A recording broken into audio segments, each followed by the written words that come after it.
Call to order this meeting of the Albany Transportation Commission. Start with a roll call. Commissioner Barnes, Commissioner Javendel is absent, Commissioner McCroskey, Present. Commissioner Peng, Present. Commissioner Vigil McClanahan, Present. Commissioner Von Neidigan, Present. Chair Chomsky.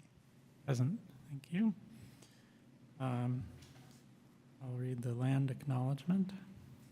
The City of Albany recognizes that we occupy the land originally protected by the Confederated Villages of Lishan.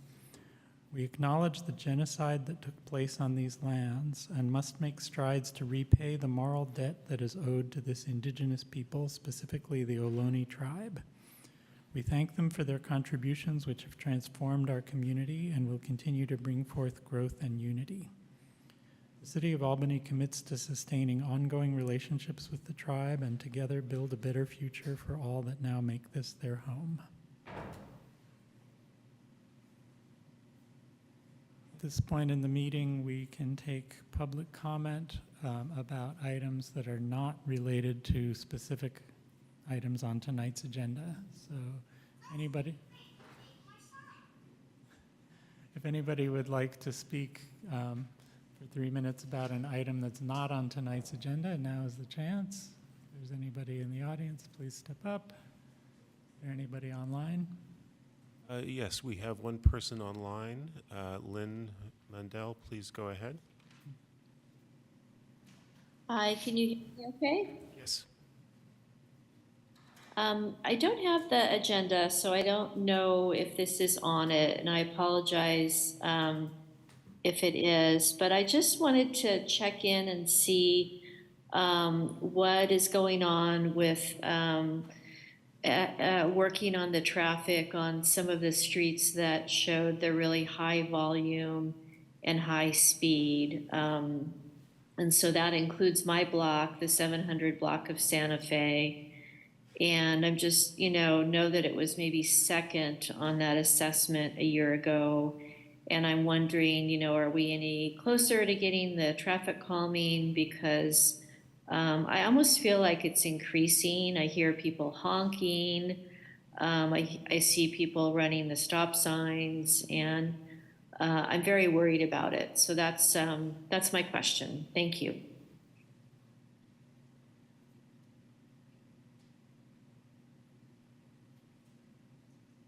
Any other general public comment?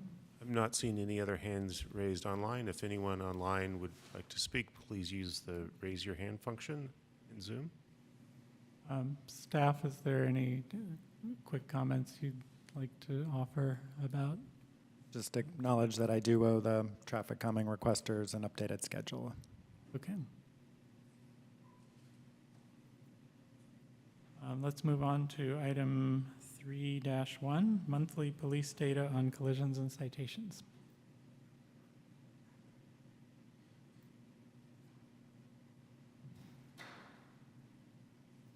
Give me 1 minute.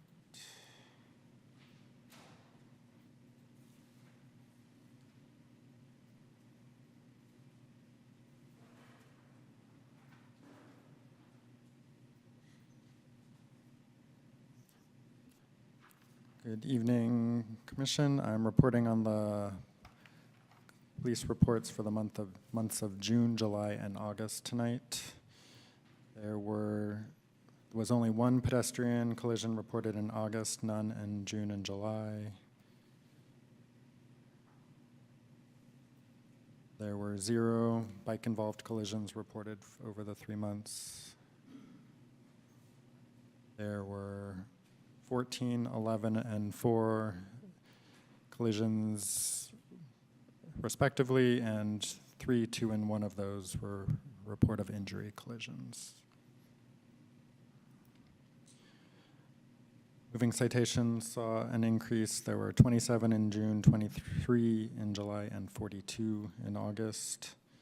And 5 DUI arrests were made in June and 1 in each of July and August.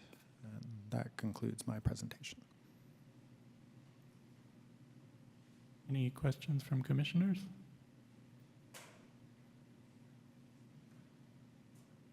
Any public comment on this item?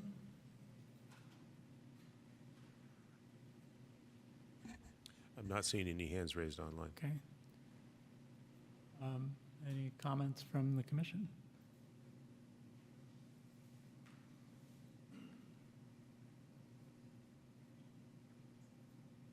Okay, well, thanks for the data, and it's good to see the ongoing chart and get the big picture. I know we're going to talk more about traffic safety on the agenda soon.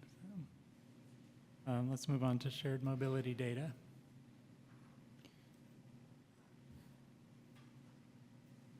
This is reporting updated information for second quarter, April through June. For gig, members based in Albany saw an increase to 153. And Albany trip starts increased to 1,730. And there was a correction since this was published on the trip ends. It shows a flat line, but the corrected tracks the trip starts and increases to 1,758. For VO scooters, showing monthly data here for second quarter as well as July and August. Number of trips reached a low of 85 in April and increased to a high of 217 in August.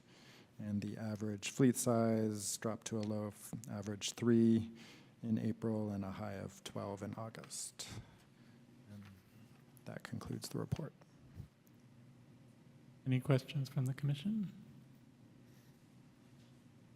Any public comment on this item? Again, if anyone is online on Zoom and would like to address the commission, please use the raise your hand function. I'm not seeing any hands raised at this time. Any discussion from the commission?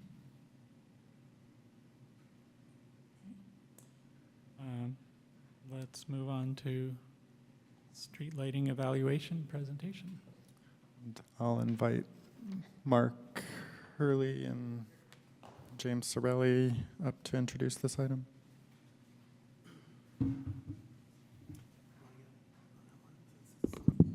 Okay. Is Dane going to join us online? Yeah, he's going to join online. So, good evening, commissioners. My name is Mark Hurley. I'm the Public Works Director. I see a number of new faces, so I'm glad we're here. It's been a while. So tonight we wanted to have a discussion on our street lighting evaluation project, and this is something that's a long time coming in the city. It's, gosh, I've been here almost 7 years now, and it's something that was discussed really from day one that we needed to do. So we're very excited about this. So tonight's discussion, we wanted to talk a little bit about the scope of the project now that we're up and running. We wanted to talk about where we are in the process and sort of what we're looking to get out of this evaluation, and then how that will carry forward into projects and so forth.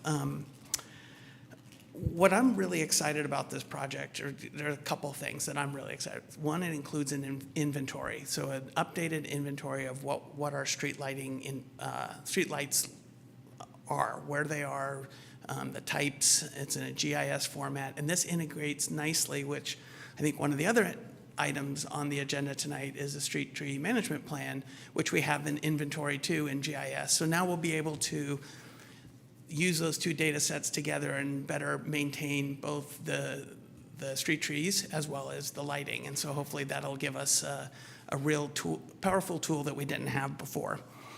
The inventory also helps us with working with PG&E. We get billed based on the type of light, and looking at the number and types of lights and looking at the inventory that PG&E has, it doesn't match up well with the inventory that we have out there. So hopefully we can sit down with PG&E and actually adjust our bill and maybe reduce our costs. We're also looking at getting some design criteria, things like a recommendation for a luminaire, which will allow us to immediately go out and start purchasing new lights to replace the failed and failing lights that we see throughout the city right now. So I think that'll be a benefit that we get right away. What's a luminaire? The fixture, the light fixture, sorry. there's a lot of jargon in it, and I definitely am new to this as well.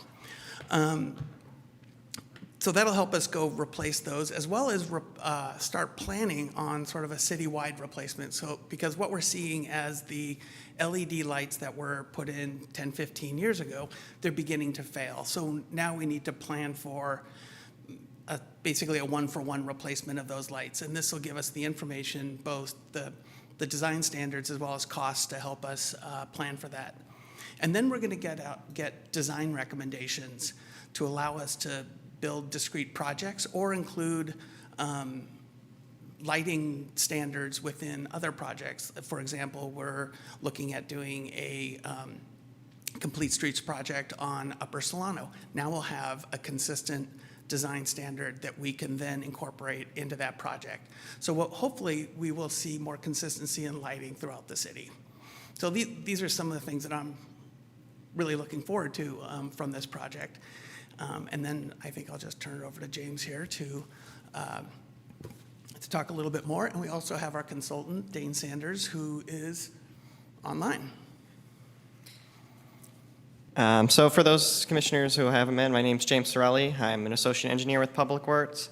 So before I hand it over to Dane, I'm going to just really quickly go over kind of where we're at with this evaluation, and Dane will get more into details. He'll also help with some of the jargon that Mark mentioned. He'll go over those terminology. So with this evaluation, we've completed that inventory that Mark mentioned. It's done. We have it in our GIS system. We've also finished an existing conditions report where our consultant went out and evaluated 10 sites that were representative of the types of lighting that we typically see around the city, and as well as the overall wattage and lighting around the city. We also currently are doing a survey. We have an online survey. This is to gather public input on some residents' feelings about the type of lighting, the characteristics, and how, their opinions on it. We also just did a workshop last week to capture those opinions in person, and it actually allowed us to do some in-the-field demonstrations of different levels of lighting. One that someone was excited about was where we actually put up a test light at an intersection to show 2 lights at an intersection, which is more of the typical recommendation for how to light it. Something that actually will come out of this evaluation is a recommendation to do that for our intersections. And lastly, they're kind of working on the design recommendations that Mark talked about. So we'll have a recommendation for the lighting characteristics based on the location in the city as well as the usage in that particular part of the city. So with that, I'm going to hand it over to Dane Sanders. Dane is with Clanton Associates, and they are our consultant for this evaluation. Thanks, James. I'm Dane Sanders, the president of Clanton Associates. We are a lighting design and electrical engineering firm in Boulder, Colorado. We've been in business for about 40 years and have done a lot of research in visibility in street lighting particularly. So we have written a number of different master plans for cities across the country, including San Diego, San Jose, Anchorage, and most recently Salt Lake City. We also actually worked with UC Berkeley on their trail lighting master plan. And that's excited to be back in that neighborhood in your city here in Albany. And kind of exploring what the issues are in your city. And what we're seeing at the beginning of this is that you were probably a pretty early adopter of LEDs in the street lighting, and those streetlights are coming to end of life, and now trying to evaluate what's the right thing and appropriate thing to do to replace a lot of that lighting throughout the city. Now I'm going to go through a presentation. I was asked to kind of represent some of what we presented in our street lighting evaluation, or in the demonstration that we were there last week for, to kind of go through some of the street lighting 101 and some of the terminology, and give you an update on where we are in the process of this particular project and where it's going. I also have some of those additional, the surveys that we came and did and took measurements and photos at 10 different sites throughout the city. I have those available if people are interested in seeing it, depending on the time availability. So I'll share my screen now.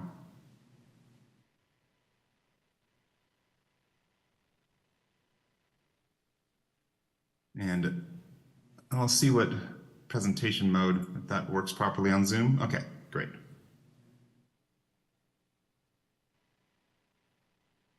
So we have a team of 4 people that have been working on this project. Myself, Rick Udding, who has written the most recent outdoor lighting standards with the Illuminating Engineering Society, Kate McBride, and Katie Phelan.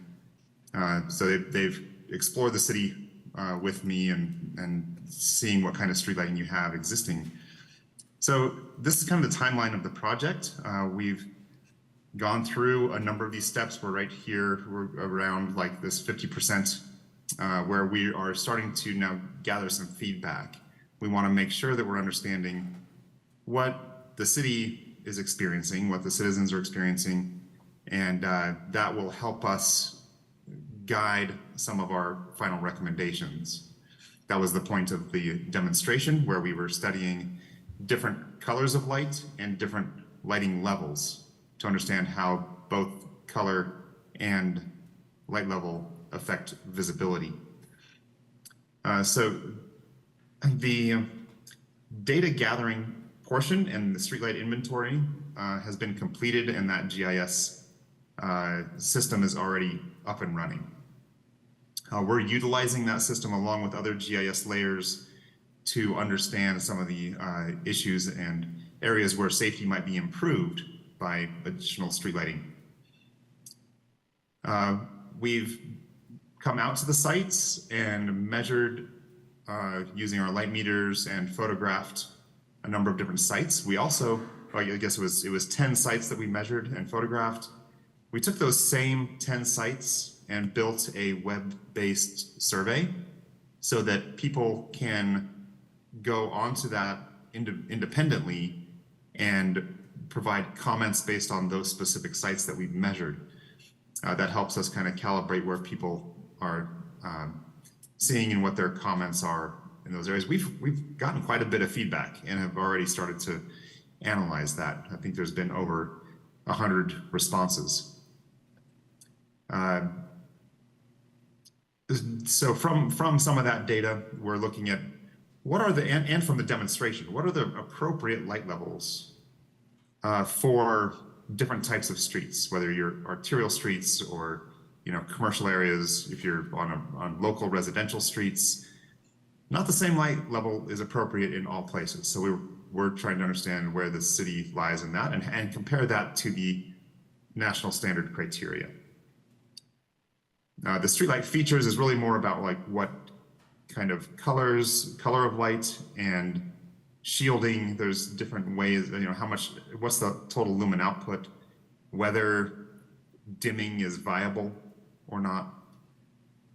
And then, so that's basically going to set the standards, as Mark was talking about. Kind of, this will provide a framework for all future projects to provide consistent style of lighting, and at least as far as those main characteristics.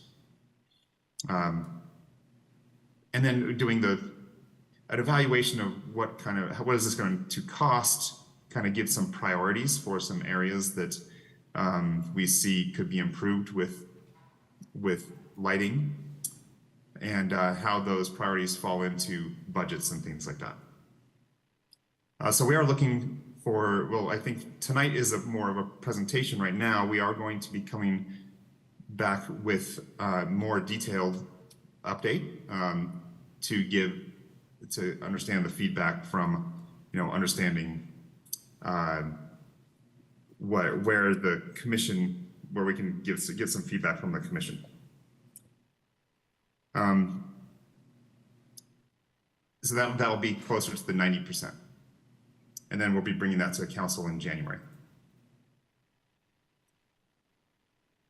So when we are considering a lighting system, there's a lot of different characteristics and considerations. Certainly visibility safety and security often top the list. Obviously, lighting is intended so that people can see and extend their vision at night. But there's also a lot of other related issues that light affects, especially light at night, affects our health and well-being. It's not natural for us to be exposed to too much light at night. And that overexposure to light at night can have negative effects on health and well-being. Design aesthetics, what is the city? I mean, street lighting is one of the most consistent components of public infrastructure that can provide some level of character and unique character for a neighborhood or a specific area. Then we have to also balance what are those costs, both initial costs for any project and long-term life cycle costs, making sure that we're providing things that don't require a lot of maintenance, trying to minimize the maintenance and energy use, and also understanding that we want to minimize the obtrusive effects of light at night with controlling light pollution, controlling light trespass, and understanding the impacts of light on the overall environment and wildlife.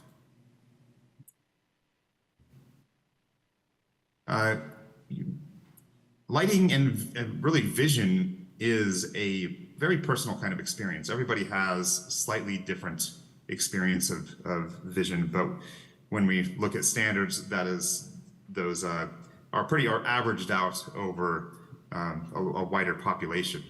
But we do this with cities to take people out, because until you actually see and experience light, nobody really understands what the metrics are. If I start talking about what 1 foot candle is and what that light level means, not many people really can visualize that. So that was a big part of the demonstration that we did last week, was to test out different light levels under different color temperatures that and understand where people's level of comfort with those different light levels were.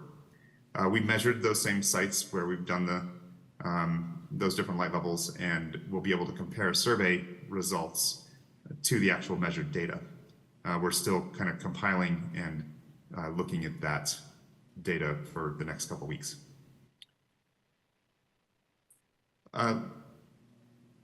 When we talk about light level, that's one metric, but there are a number of different things that actually affect our visibility. So we can't just tell you one number and understand the entire visual experience of the area. So we also have to consider glare, and what, even under the same light level measured on the ground, glare can close our pupils, wash out some of our retina, and end up making things actually look darker than if we have a well-shielded, low glare luminaire or light fixture. So we can actually make something look brighter at a lower light level if glare is well controlled. Adaptation is another major issue, that when one area is lit to an unnecessary or high light level, that can also wash out our retina and make other areas that might be lit to a reasonable light level look quite dark. But if you were actually able to dim down or provide a lower light level in that area, like this under this gas station canopy, the adjacent areas would look much brighter.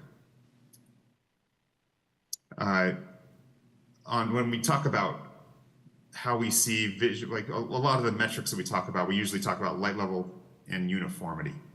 How even is that lighting throughout? So when we talk about light level, it might be average light level, but then we also want to understand how much variation of that light level there is.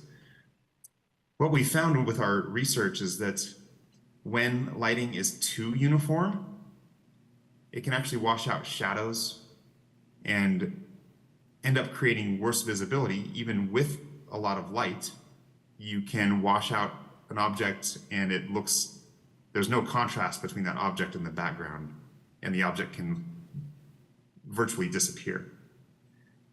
Actually having some variation of light and a little bit less uniformity helps us see with positive and negative contrast of that object to its background.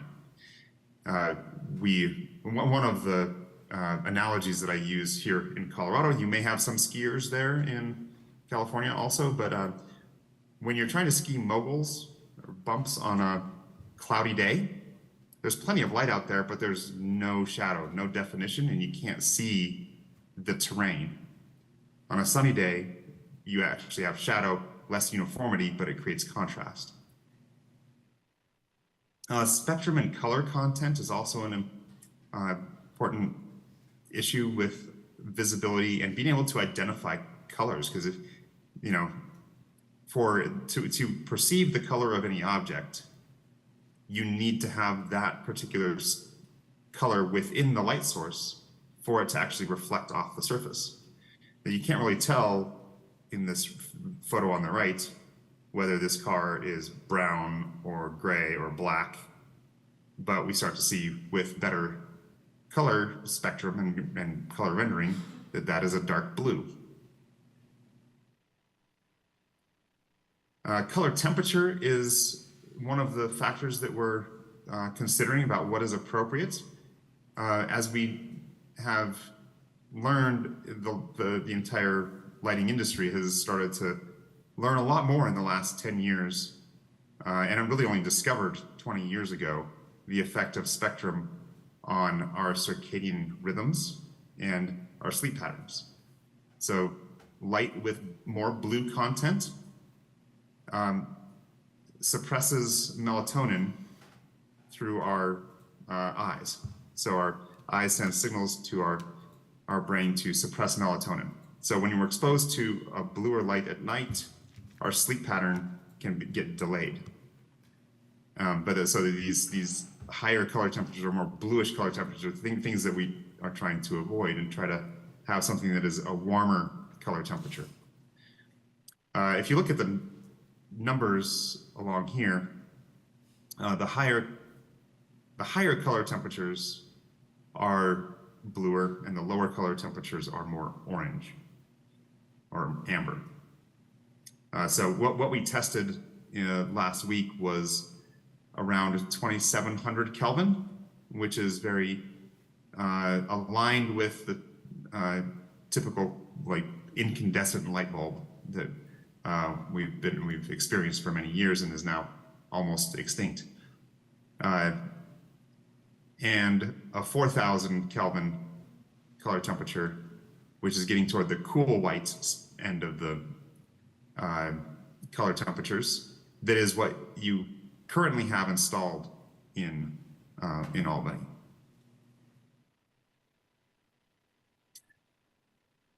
So some of the experience there is that the warmer color temperatures might feel more inviting, feel warmer, and the cooler color temperatures can start to feel maybe more sterile, or typically this 4000 Kelvin kind of light source is what we see often in hospitals and industrial areas. Really, before LEDs, we didn't have 4000 Kelvin outside very much at all. And most of the color temperature with the previous high pressure sodium was more around this 2200 Kelvin.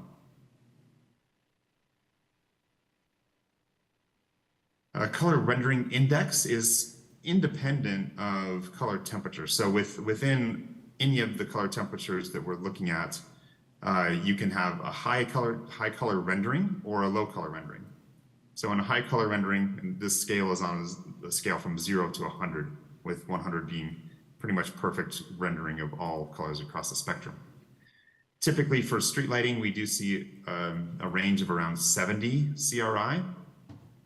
LEDs can get up to like 90 CRI, but those high color rendering luminaires or lights are typically used in like museum settings where color perception is really critical. Color rendering of 70 is a pretty good and a little bit less expensive color rendering for nighttime. So what we're looking at here is really what are the colors in the surrounding area, not of the light source itself. The color of the light source itself is the color temperature. How it renders colors within the space is color rendering. When we remove some spectrum from that light source and don't have as broad of spectrum light, we can reduce the color rendering index and start to distort the colors of objects. Under high pressure sodium lights that we've had for many decades, that color rendering index was closer to 30, 20 to 30 color rendering index. This car that you see here is actually illuminated on the backside from low pressure sodium, where you can't really tell the color here. Fluorescent lighting coming out from the 7-Eleven window, you could obviously tell that this is a red car, but the backside could be gray, could be brown. We're looking at how we control the lighting to put the lighting where it's needed and not put lighting where it's not wanted. So keeping that light but within the right of way from sidewalk to sidewalk and the street, but not into people's yards, certainly not into people's homes and bedroom windows. So the lighting industry created this system to measure the potential of these different obtrusive components of light. So with street lighting, we typically think of backlighting, that the light is facing the street. So we want to control backlight from the luminaire or the light fixture falling into someone's property. The useful light falls on the street and also is within a zone that controls glare. So once the light distribution gets up above 70 to 80 degrees above the, from straight down, the light is really coming straight into your eyes, creating glare and not really creating useful light levels. So this high angle light is considered glare. And then uplight, basically anything above horizontal that goes upward, is considered uplight, which contributes significantly to sky glow and light pollution. So we created this bug rating system for controlling backlight, uplight, and glare. And that becomes one of those specifications that we're trying to provide a standard for the city to control these effects. This is kind of a case study that shows a couple of these different things, the factors that we've been talking about.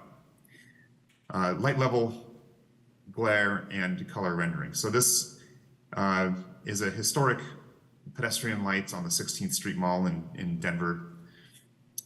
This was retrofitted many years ago with high pressure sodium and light sources that put a lot of, the average light level, and now I'm talking about foot candles, which is kind of the density of light that's falling on the ground surface.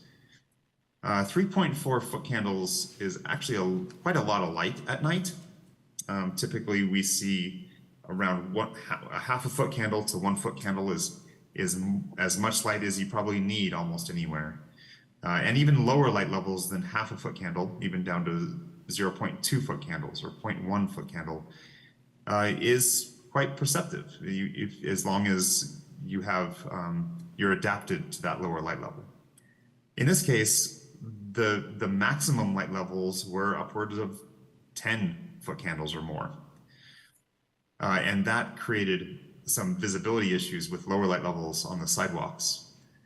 And the color rendering, you can see, you can't quite tell. This is not really a vibrant green in here. So we came and replaced these and recreated these luminaires with LED with much higher color rendering, reduced the levels down to 1 foot candle, and increased that color rendering and brought that color temperature to like 3000 Kelvin.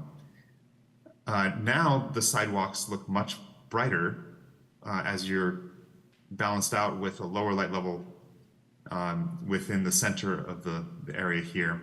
There are different components of this luminaire that actually create in this case, we are using some uplight in the summer to illuminate the tree canopy. That light source turns off in the winter when the leaves come off the trees.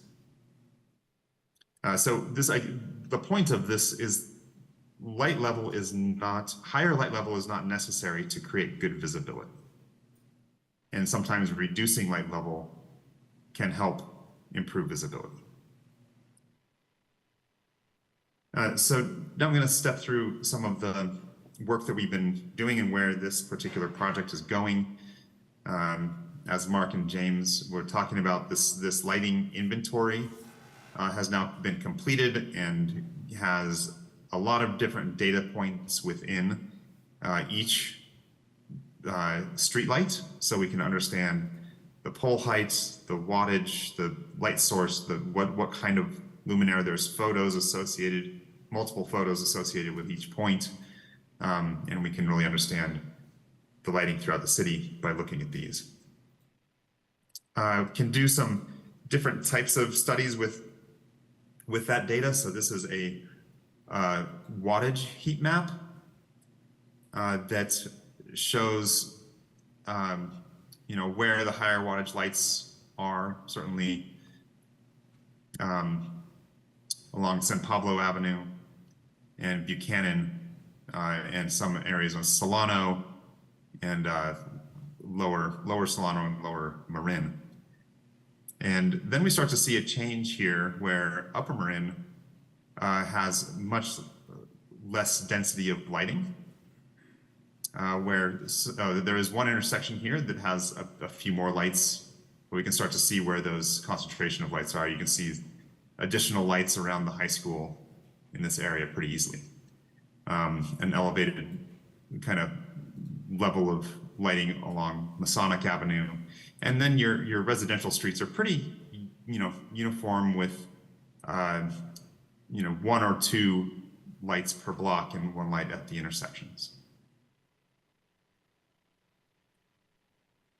We're also overlaying the collision data with identifying pedestrian and bicycle cyclist related collisions, and understanding when we lay that over with the density of lighting in the area, that we can tell whether or not lighting might be a contributing factor in some of those collisions. These are the 10 sites that we went to, and this data, or the kind of existing conditions analysis here, was our own kind of initial assessment of these areas, and understanding that a lot of areas are having lights that are failing. These particular sites were chosen because they had recently been maintained and a new luminaire put into these areas. So we weren't assessing something that was under a failure mode. But we're also taking the survey data that we've developed from this online survey, and we'll be evaluating that data against these assessments as well. But we see that some areas, like on Buchanan Street, that may be over illuminated, creating pretty significant light trespass for the residents in this area. Another area on Lower Solano also has a lot of light pollution and glare, and maybe a higher light level than is necessary. Found some areas that were quite reasonable, and some areas that were a bit lower.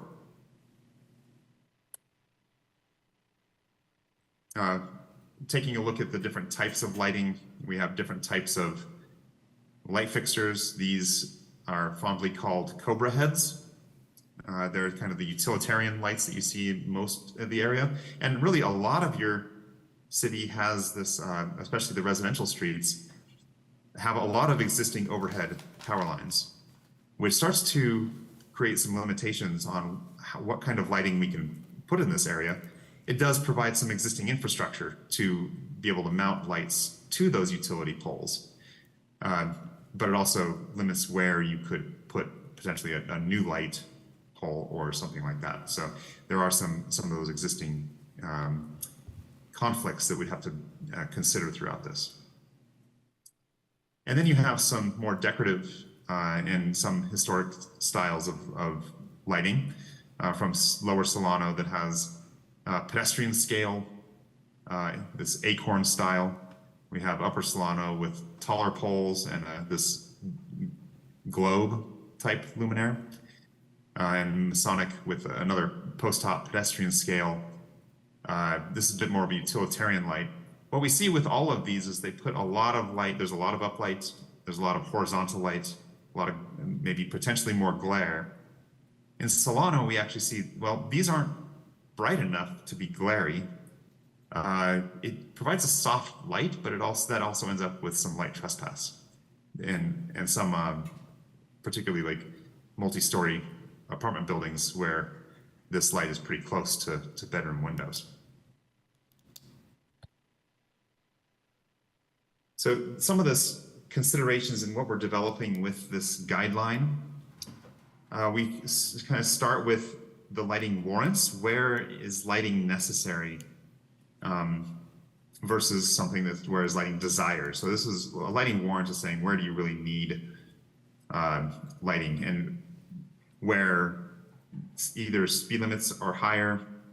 In lower speed limit areas, headlights are more effective at creating visibility for at least for those vehicular to pedestrian kind of conflicts.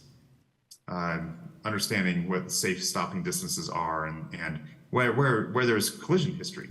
If we see a significant level of collisions in a certain area that is not well lit, that might be an indication that more lighting could help. To creating the lighting criteria, and when we create the lighting criteria, we want to make sure we're providing the appropriate light levels and the appropriate locations of lighting for those areas. So we look at street classifications, whether it's arterial, collector, or local. Also the adjacent land use, whether it's commercial, retail, or residential, or open space, what's the pedestrian activity levels in that area. From there, we start looking at what lighting strategies, looking at the scale and height of the light, whether the lower pedestrian scale lighting is more appropriate, or if taller street lighting is needed to cover the area of the street. Then the lighting layouts and luminaire or light fixture selection. So when we talk about a light fixture or luminaire, it's not going to be one size fits all for the entire city. It's really tuning what's appropriate based on the location. Then we're looking at what are these areas where safety is really critical, and what lighting applications are we looking at? Are we talking about intersections? What's the appropriate way to light intersections of different sizes and different areas? What are the crosswalks and maybe the priority pedestrian routes throughout the city? Or whether we're talking about street lighting, whether that's non-continuous street lighting that's having putting lights just at the intersection of maybe one of the mid-block area, or are we talking about a pedestrian area that needs more continuous lighting and certainly in a commercial area? So these applications, we're going to be providing guidelines for these typical kind of applications. In a sense, any designer, once this guideline is complete, a designer can come in and be able to follow this and be able to know what is the right type of lighting and light levels that will make consistency throughout the city.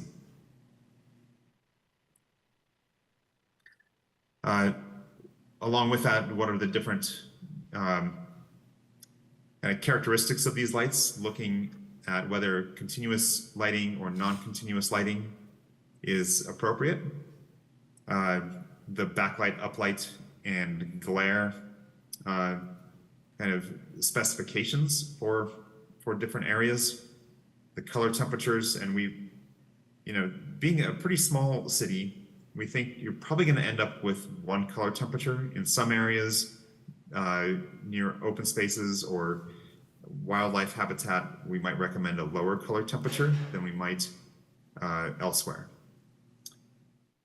Dimming is kind of a question right now, whether what we really want to do is make sure we're providing the right light level, but we also want to make sure that the lighting is compatible with dimming features that at some point you could come back and actually be able to change the light level based on the actual usage, or be able to dim the lights, during late night hours, maybe from 1 a.m. to 4 a.m. But that's one of the issues with dimming is actually the county maintains these lights, and currently the county does not have a dimming system. Whether part light lighting is, and what I mean by part night lighting is actually, is there anywhere that turning lights off at night is appropriate? That may or may not be the case, but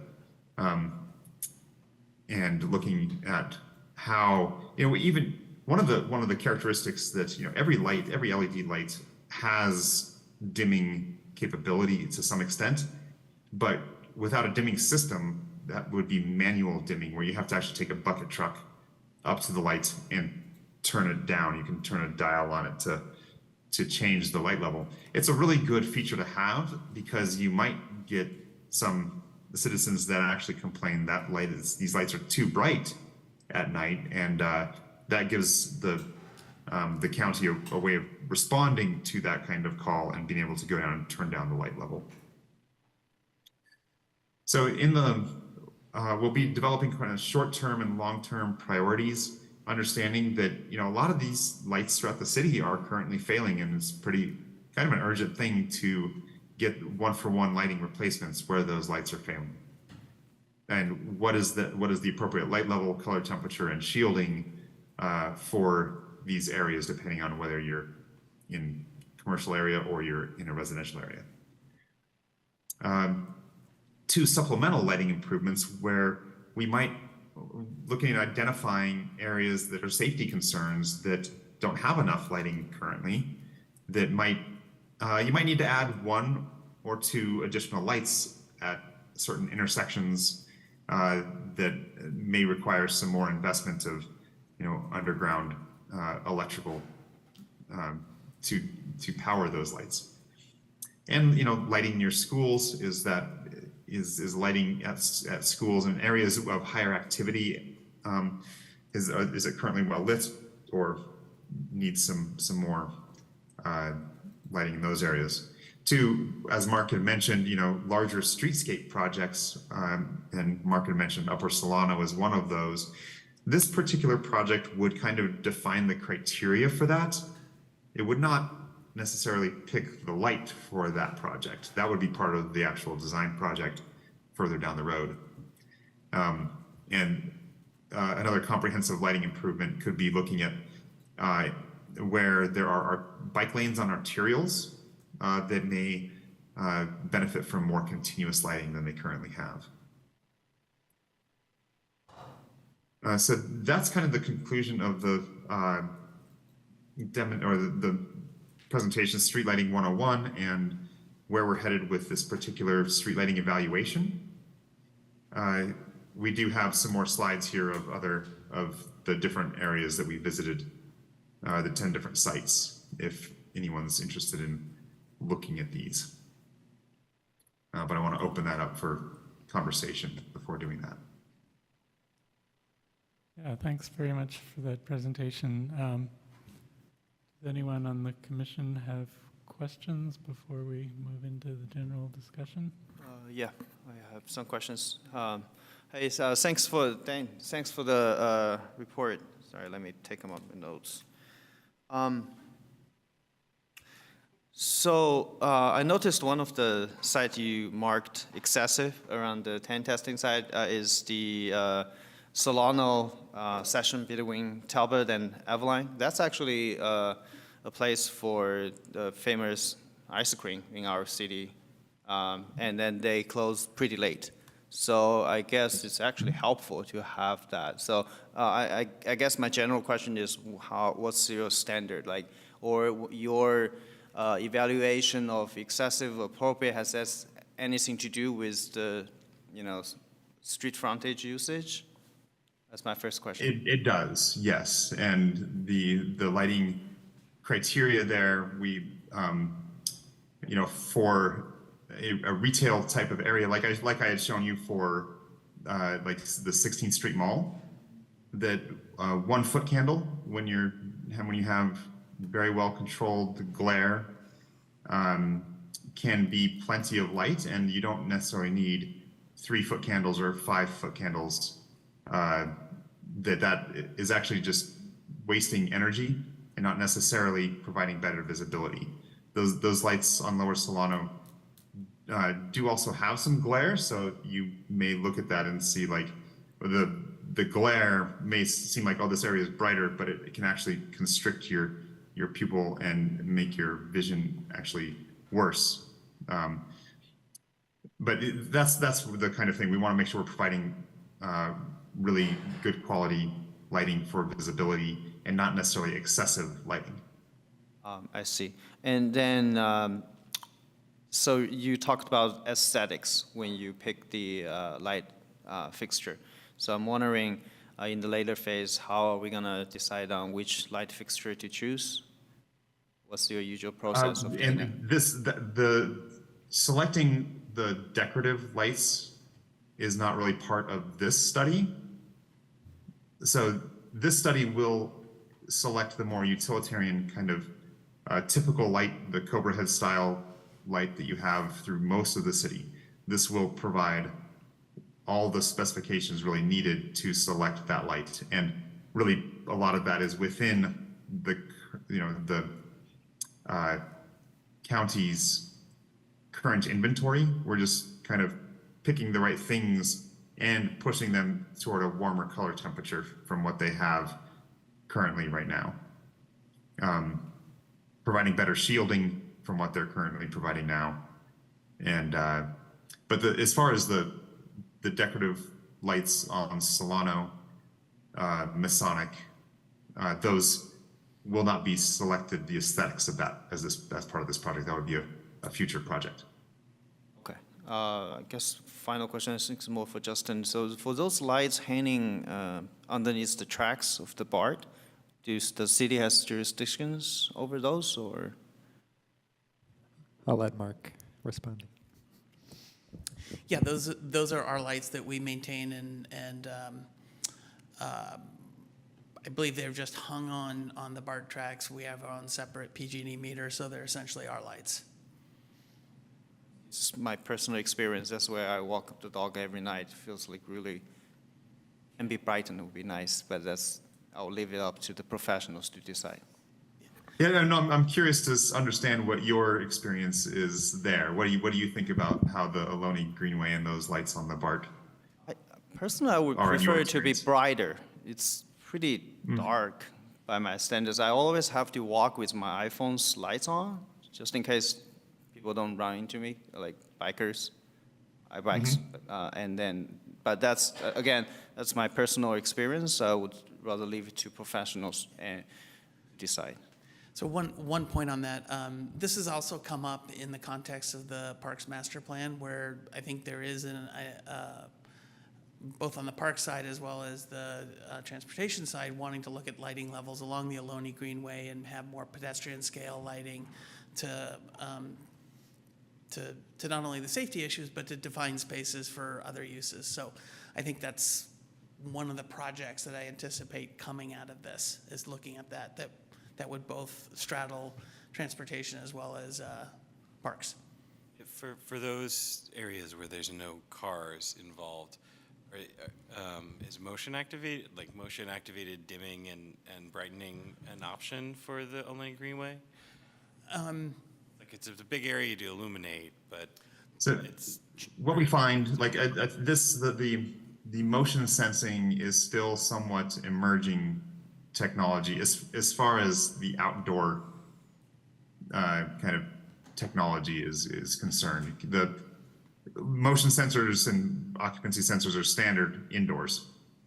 But when we're talking about different weather patterns and issues of, well, as we saw, smoke during our evaluation last week, but the motion sensors we don't want to put something out there that eventually that is not working properly and doesn't sense someone soon enough. And that's what we're seeing with some of those outdoor sensors, that they're not really perceiving the people at a great enough distance to make it useful. You have to be very close to the light to trigger those. okay, that makes a lot of sense. I used to live in Davis, and a lot of the interior green belts there have motion sensor lights, but they're all low person scale lights.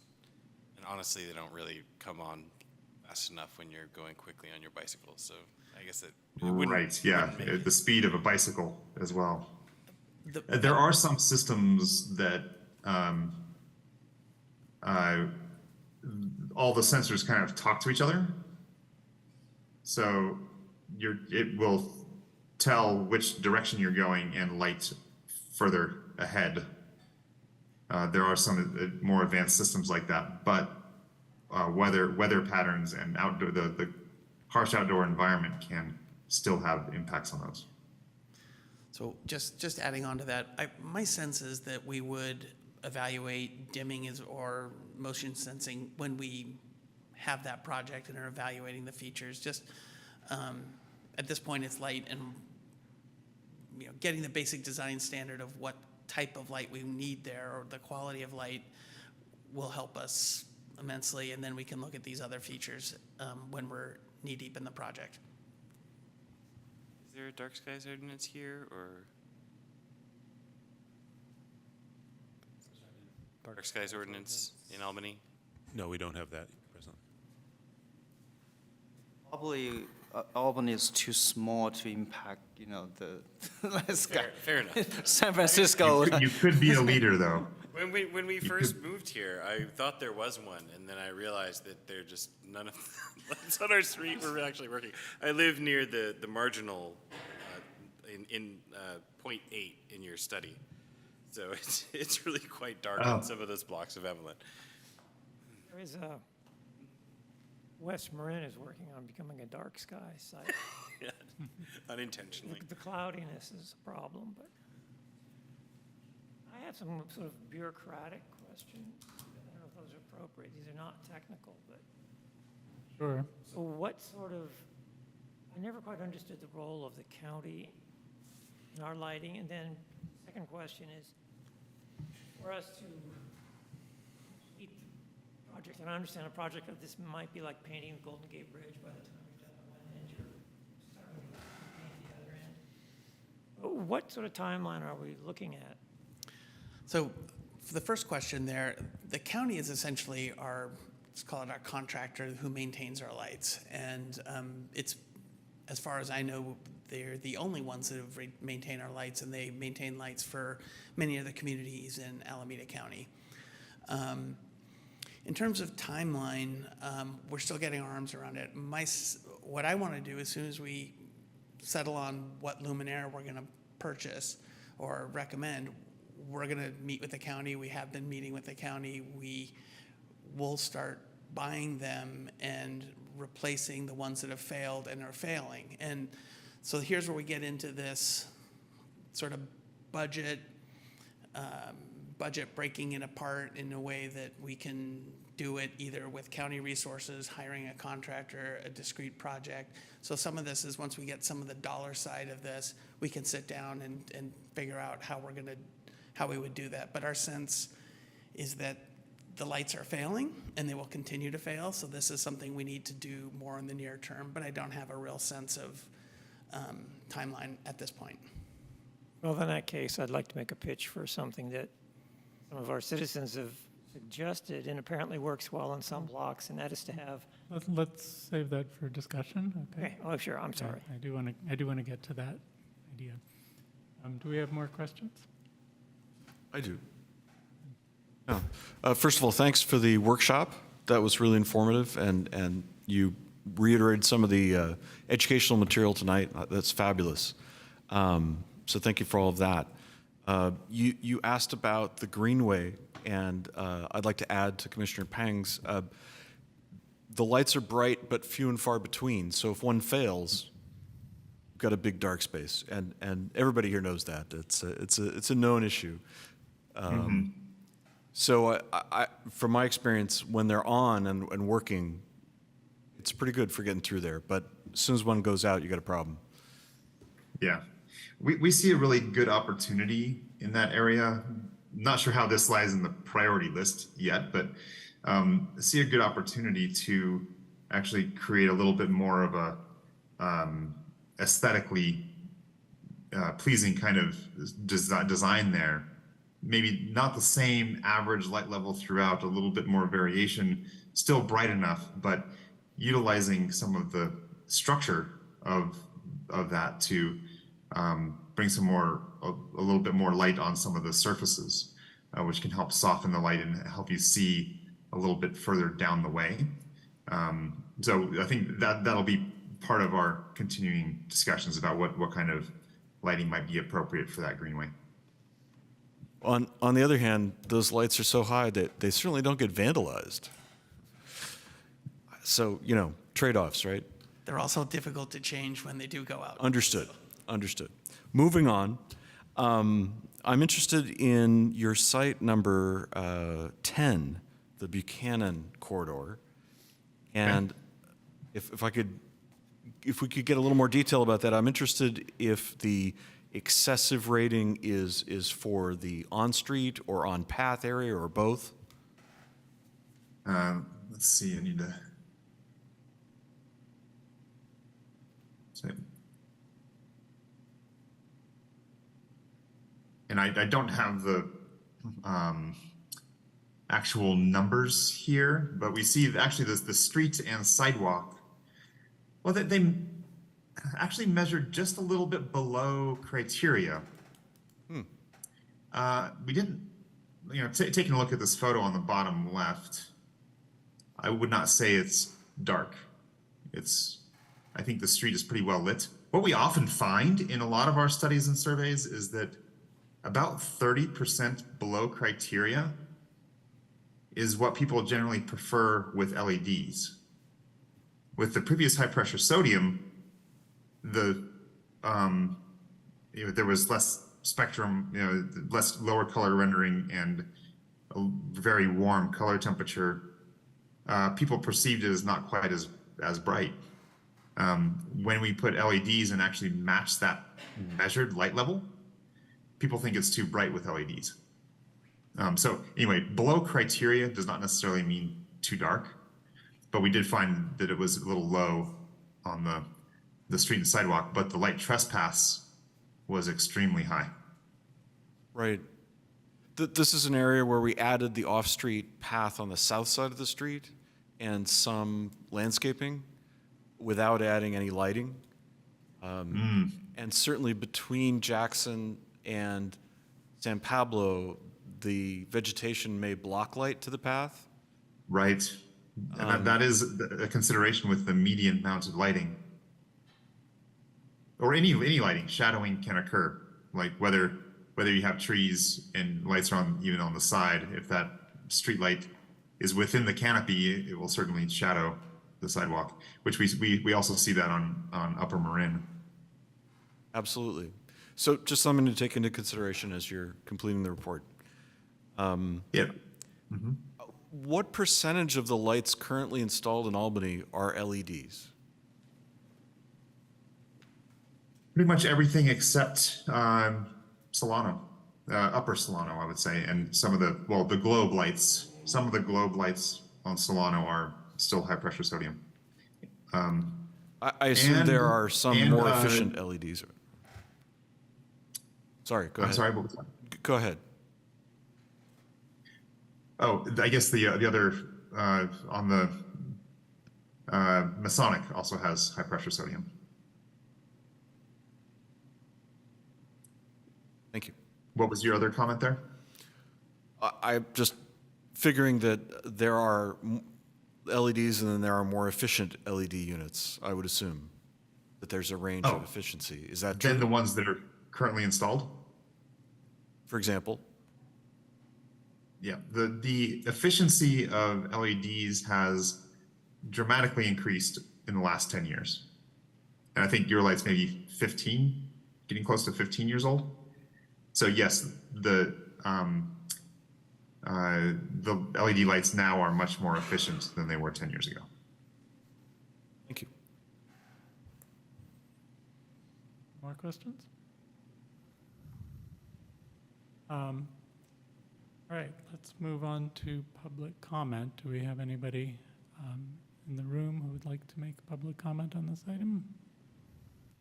Anybody online who would like to make a public comment on this item? We do have one person. Richard Weiss, please go ahead.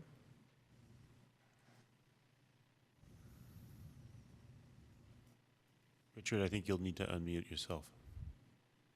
How about now? Can you hear me? Yes, thank you. Yeah. Oh, very good. Well, I wanted to say, Dane, this was a very good presentation.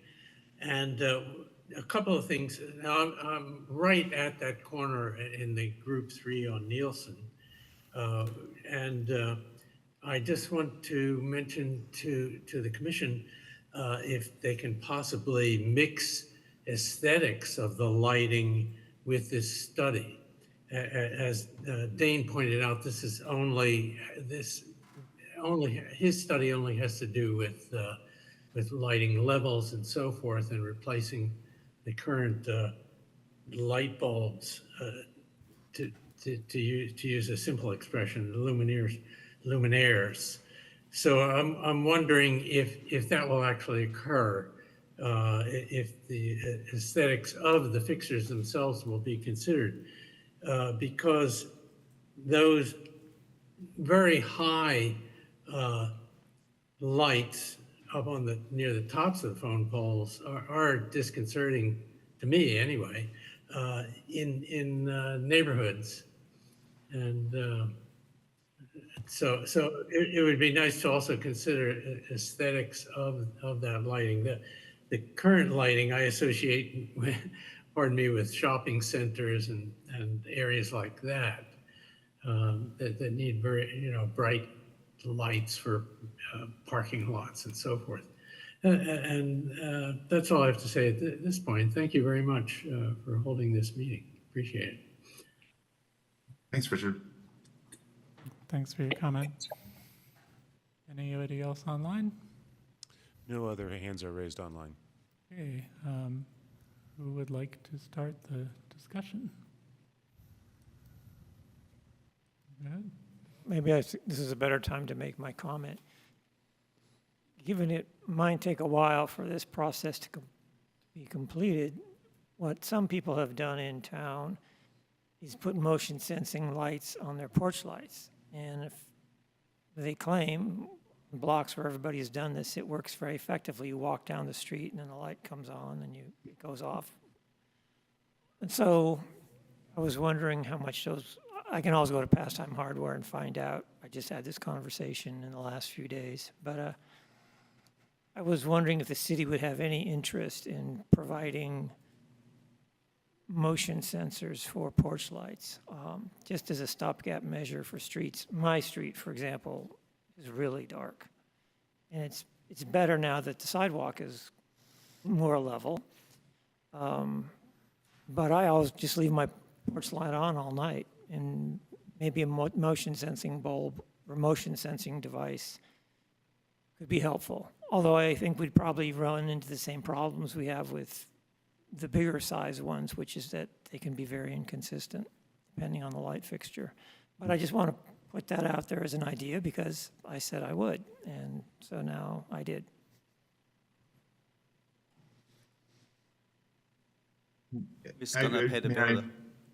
May I express some opinion on that? Please. Some thoughts?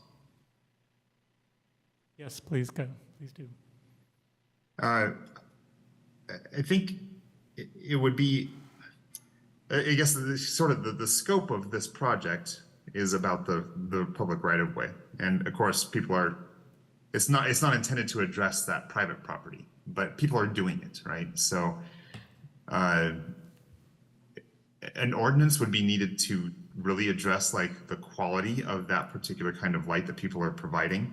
So I guess it is a risk that people go and buy their own thing and end up creating a very glary situation that is creating light trespass for some neighbors, and that turns on and off, and that light is coming on and off at different times of night, potentially waking others up.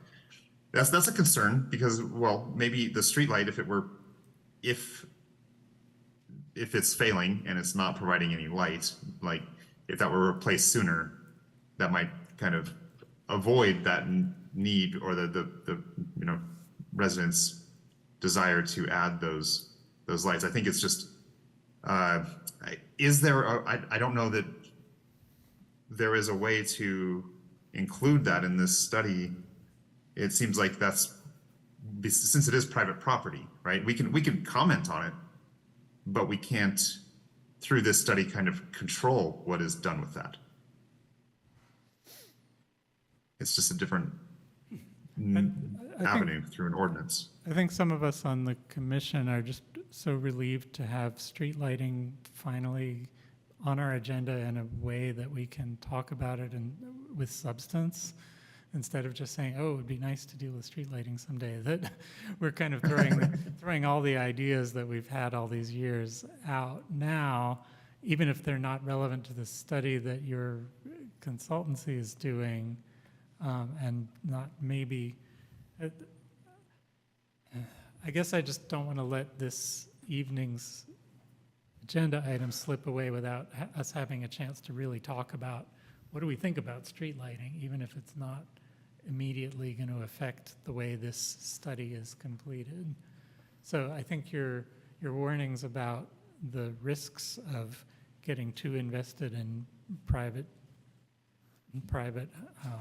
homes, getting involved in trying to light the sidewalk for everybody, I think those are very well taken, and I'm glad you brought those up. But as far as what's in scope for tonight, I would like to try to broaden the discussion if we can, because it's such a rare opportunity, unless people want to suggest a better time for us to talk about things like that. I've got some more comments that are more broad. Okay. Well, actually, Does anyone have more to say about this particular idea of whether the city should get involved in incentivizing or subsidizing private porch lights, essentially, as a temporary solution?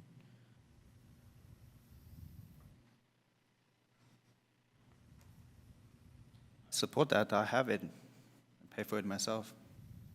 Motion sensing. well, let me start off by saying I have no problem with neighbors getting together and implementing that kind of solution if they feel that their sidewalks are particularly dark. That seems like a reasonable localized response, but not something that the city can address. But moving on from that, I really appreciate your slide number 15, which you touched on, but you have 3 takeaway points that I think we should make explicit. I don't think you touched on those specifically. Let me pull it back up. Wow, are they numbered? I need to actually exit. This is the map of accidents mapped out with lighting. Oh, okay, great, thanks.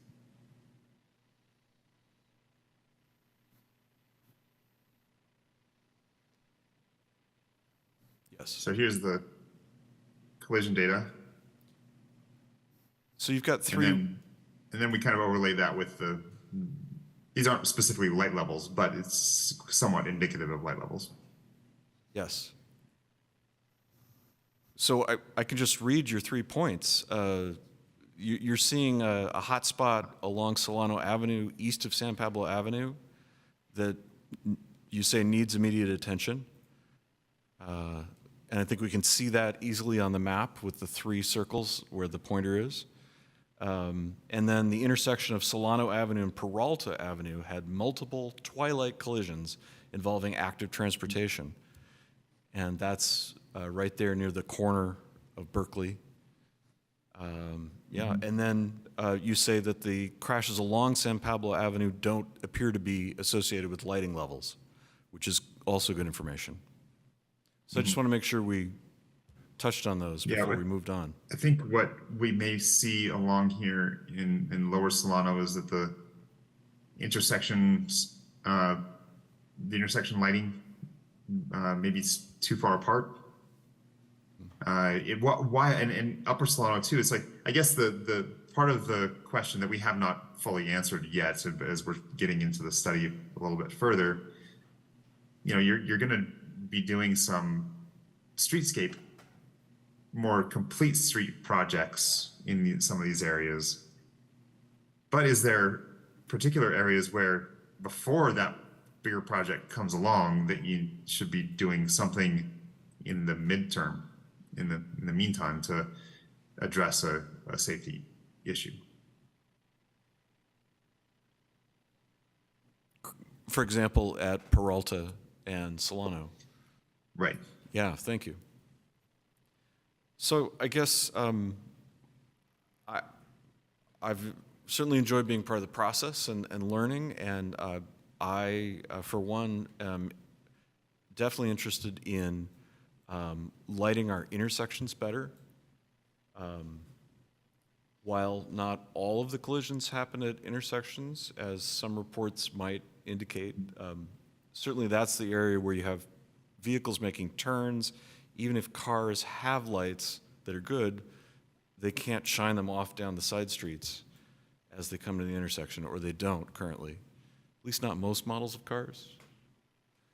Maybe if you're turning, some do, but Some do. mine doesn't. Yeah, I buy used cars, mine don't. And I don't think we can rely on that technology.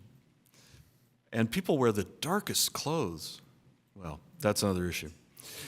And people are still looking at their phones, and there's distraction issues as well. You mean the motorists or the pedestrians? Or both? Yeah, right. I mean, Both. For that Peralta intersection, I wonder how much the 7-Eleven multiple entry and exit parking lot is playing in there.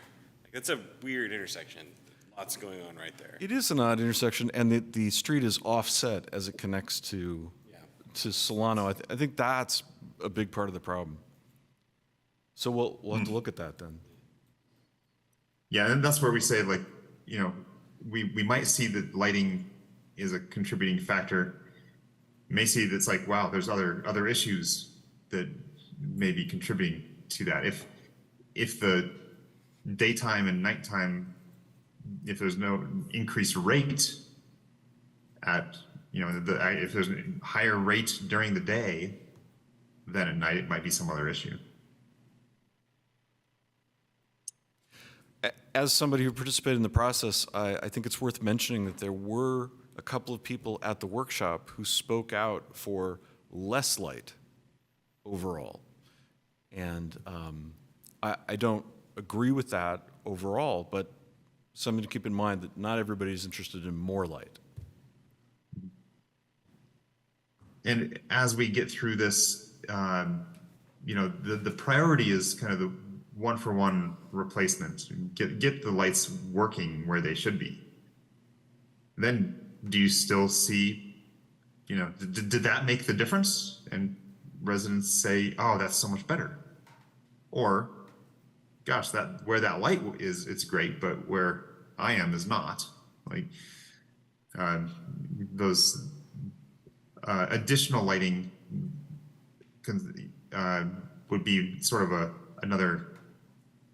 There is this struggle here, and when we look at any one particular neighborhood, you might get one neighbor saying, "I want more light," and the next one saying, "Don't you dare put another light out in front of my house."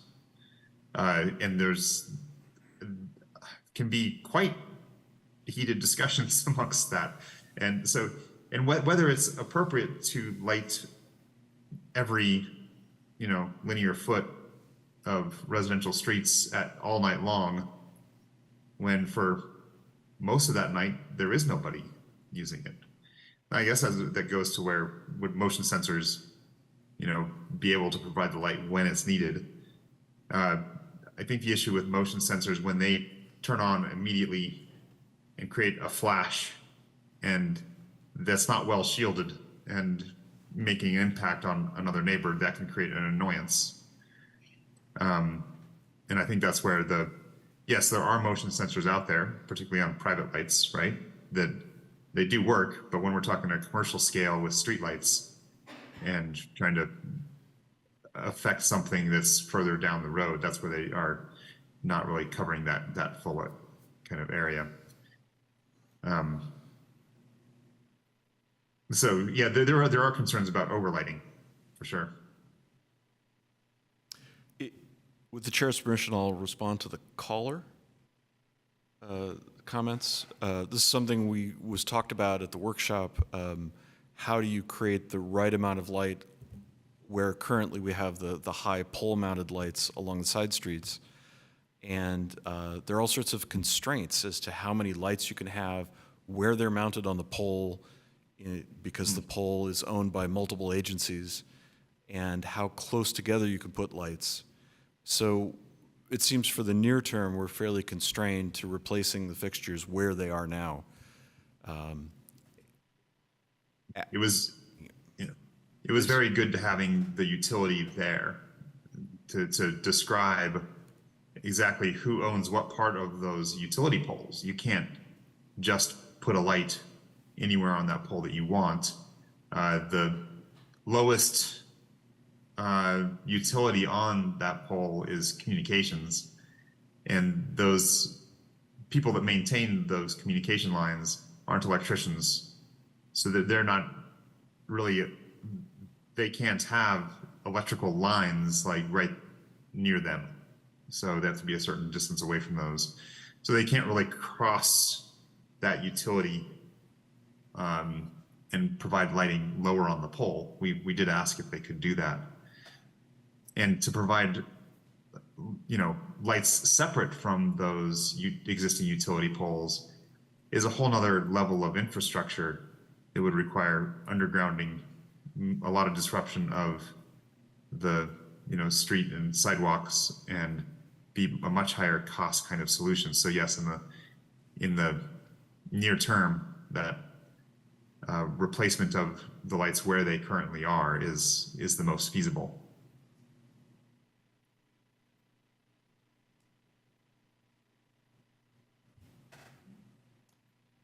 Any other points of discussion?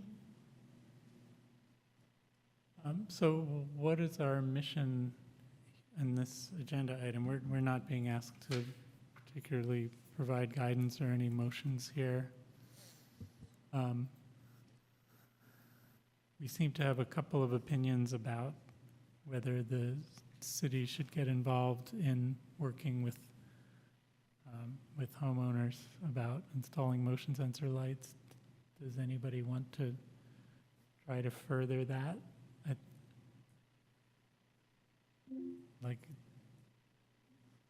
I don't think, I would be interested in that, but I'll just ask around Okay. the community, see Yeah. what people think. I don't think we need to look at that formally at this point. I suppose if the city were to consider incentivizing something like that, I suppose you could have a little more control of what would be offered, right? That here is a well-shielded, light that is not aimed at your neighbor's windows and does, has minimal impact. So you only get the subsidy if you do it right, basically. Yeah, right. Yeah. I don't know. Just FYI, there's lots of hassles between neighbors, all bright lights already, whether or not they are on and off. This is not an issue that's new. We've had to kind of adjudicate people who put like lights in their backyard that are just too bright and their neighbors don't like it, la-di-da. So, I mean, we do have some experience with this. So I guess what I'm trying to hear from the commission is, does anybody want to try to move things in a particular direction here, or shall we just say thank you for the presentation and move on? To say thanks and move on. I mean, if there's another meeting in November, it looked like, on the timeline, so we'll have a chance to revisit this soon. Okay. Yeah, I don't think we need a motion then. I think I'll just say thank you very much, and it's great to have this project going on, and thank you for the wonderful presentation. Thank you for inviting me.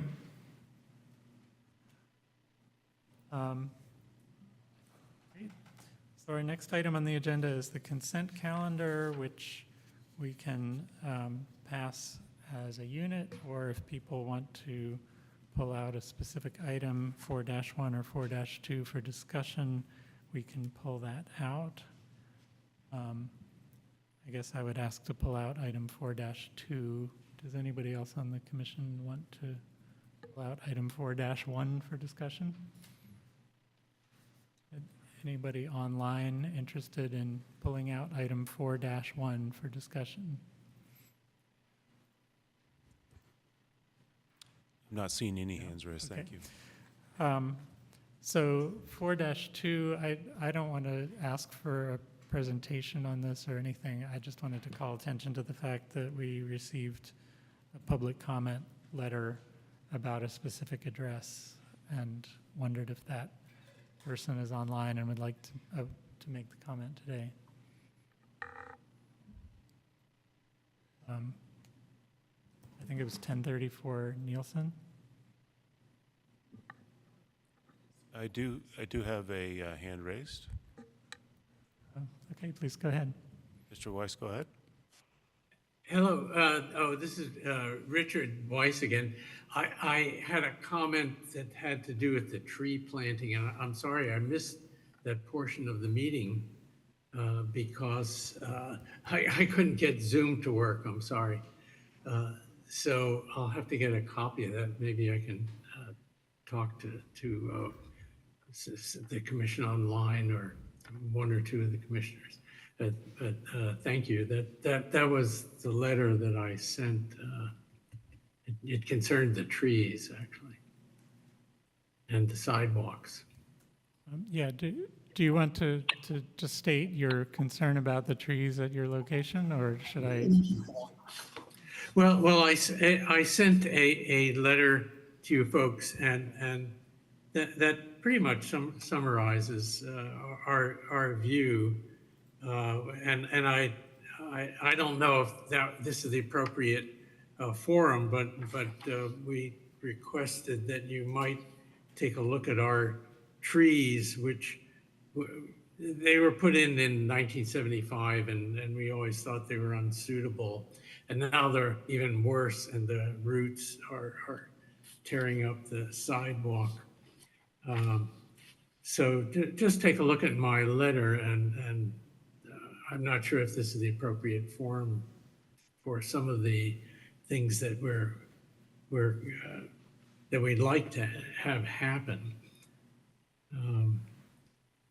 Mainly, I mean, that on our block of Nielsen, that green right-of-way width is very narrow, and those particular trees aren't appropriate, and they're already two-time losers, and we just like the commission to consider replacing them with something more appropriate. There's a new list of trees, and we've seen them around town that we think might work better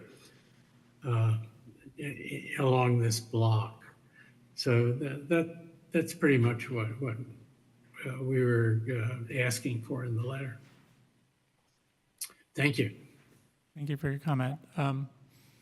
So can you explain like the relationship between sidewalk repair and tree replacement, how that works?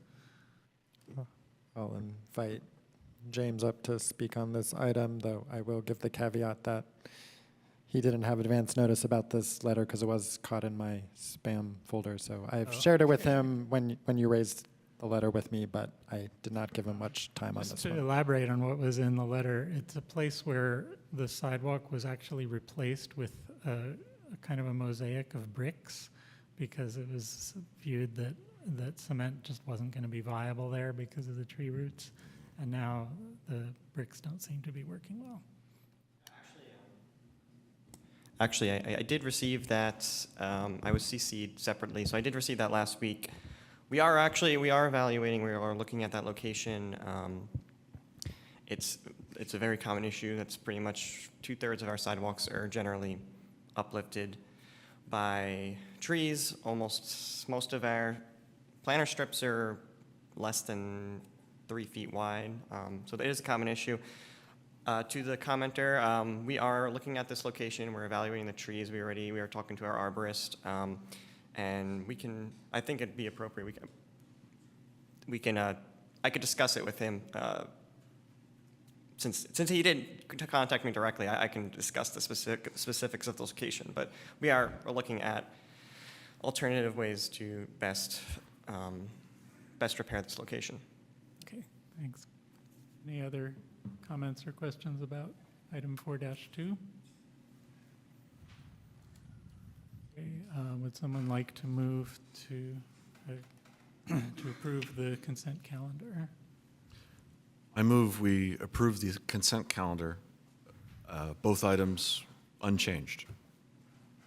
I second that. Do a roll call? Commissioner Barnes, Yes. Commissioner McCroskey, Yes. Commissioner Peng, Yes. Commissioner Vihil McClanahan, Commissioner Von Nidigan, Chair Chomsky. Yes. Motion carries. Okay, so now we move on to discussion and possible action. And the first item is 5-1, conceptual design for Jackson Street Bikeway.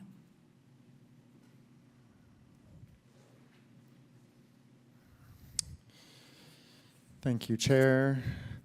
Tonight, I will give some background and context and then introduce our consultants who prepared the design on this. This item is a conceptual design for Jackson Street and a bikeway on the east side of the street between Buchanan Street and Monroe Street.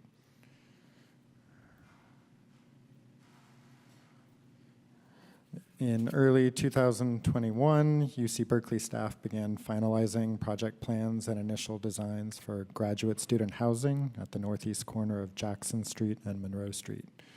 This housing is being developed as a public-private partnership between the university and American Campus Communities, a private student housing development company. Jackson Street between Buchanan and the Berkeley border is owned and maintained by the university. It's not a city street.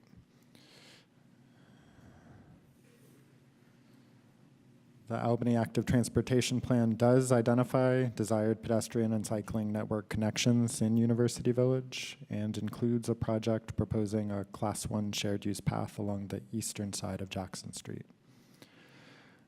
Jackson Street cycling facility would provide an important link for regional north-south route connections. It would improve recreational access, particularly to the Bay Trail and recreational fields, and would improve the connection between University Village and the Berkeley campus. Albany staff began working with UC staff to discuss the potential for completing segments of the active transportation network in relation to the housing project. Concurrently, Alameda County Transportation Commission has been developing concepts for parallel bicycle improvements as part of the San Pablo Avenue Multimodal Corridor Program. This segment of Jackson Street is identified as part of the parallel route, and Alameda CTC has allocated funding toward advancing design on this. A separate project, Cordonices Creek Phase 4 in blue at the bottom, has come to this commission before, and it has proceeded to the construction phase. What's being presented tonight for Jackson Street will likely be constructed in 2 phases. We're working quickly to get from conceptual plans to detailed designs for the segment adjacent to the housing development, shown in dark red in the middle here, with the goal of the developer constructing that as part of their off-site work in 2024. The second phase would include continuation of the off-street facility to the north to Buchanan, as well as on-street striping south of Monroe. The concept for both of these is presented in the plans tonight. A future phase would address an off-street connection south of Monroe. Some context in terms of the facility and widths in nearby. The Buchanan Bikeway has some segments that are 10 feet wide with a 3-foot landscape buffer on the street side and a 2-foot buffer to the fence. Other segments include a 5-foot sidewalk, 8-foot bikeway, and 2-foot buffer. Across the street on Jackson, on the west side, there is a 3-foot landscaping strip and 5-foot sidewalk. And in this area, the landscaping strip is paired with on-street parking with trees about one per vehicle space. Context for the development project interface is that the courtyards between the wings of the building are designed to include emergency vehicle access, that triple arrow there, for fire access, as well as pedestrian access points and amenities along the frontage, showing a couple of pedestrian pathways going to and from the courtyard, as well as that triangle there is a sort of pull-out with bench amenity along the frontage. The intersection of Jackson and Monroe is outside of the project limits of the housing project, and UC has given us direction to also leave the trees at the corner with this project. This has limited our ability to bring cyclists out to Jackson within the intersection. The team has identified an interim location to transition cyclists to on-street north of here, utilizing fire access driveway that aligns with the intersection of Riley Drive. Staff will continue to work with UC on options to incorporate changes to the Jackson and Monroe intersection at whichever phase is possible, but we needed to prepare the concept to meet our current direction.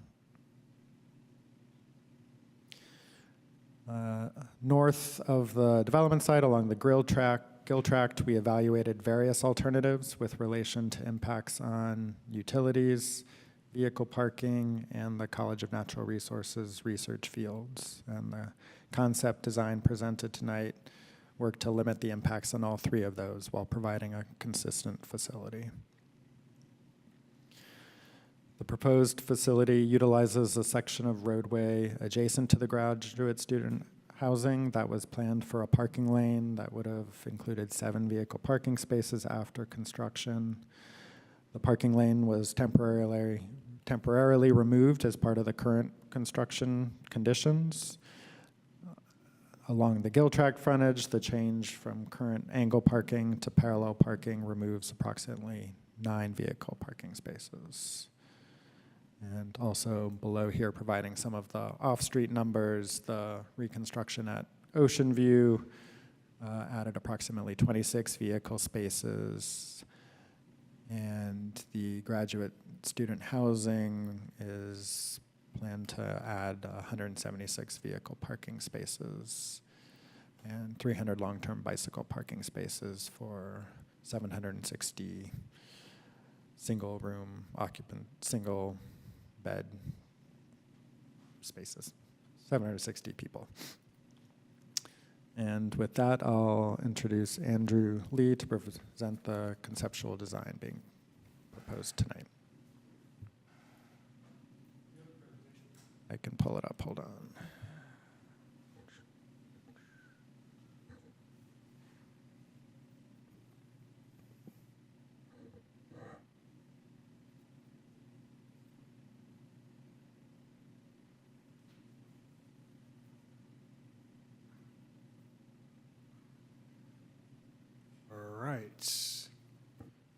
Good evening, Commissioners.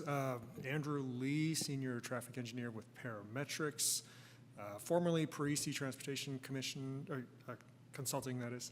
I'm joined here by Martin Lezama Lopez, who is one of our associate engineers and did a lot of the line work and design and site measurements.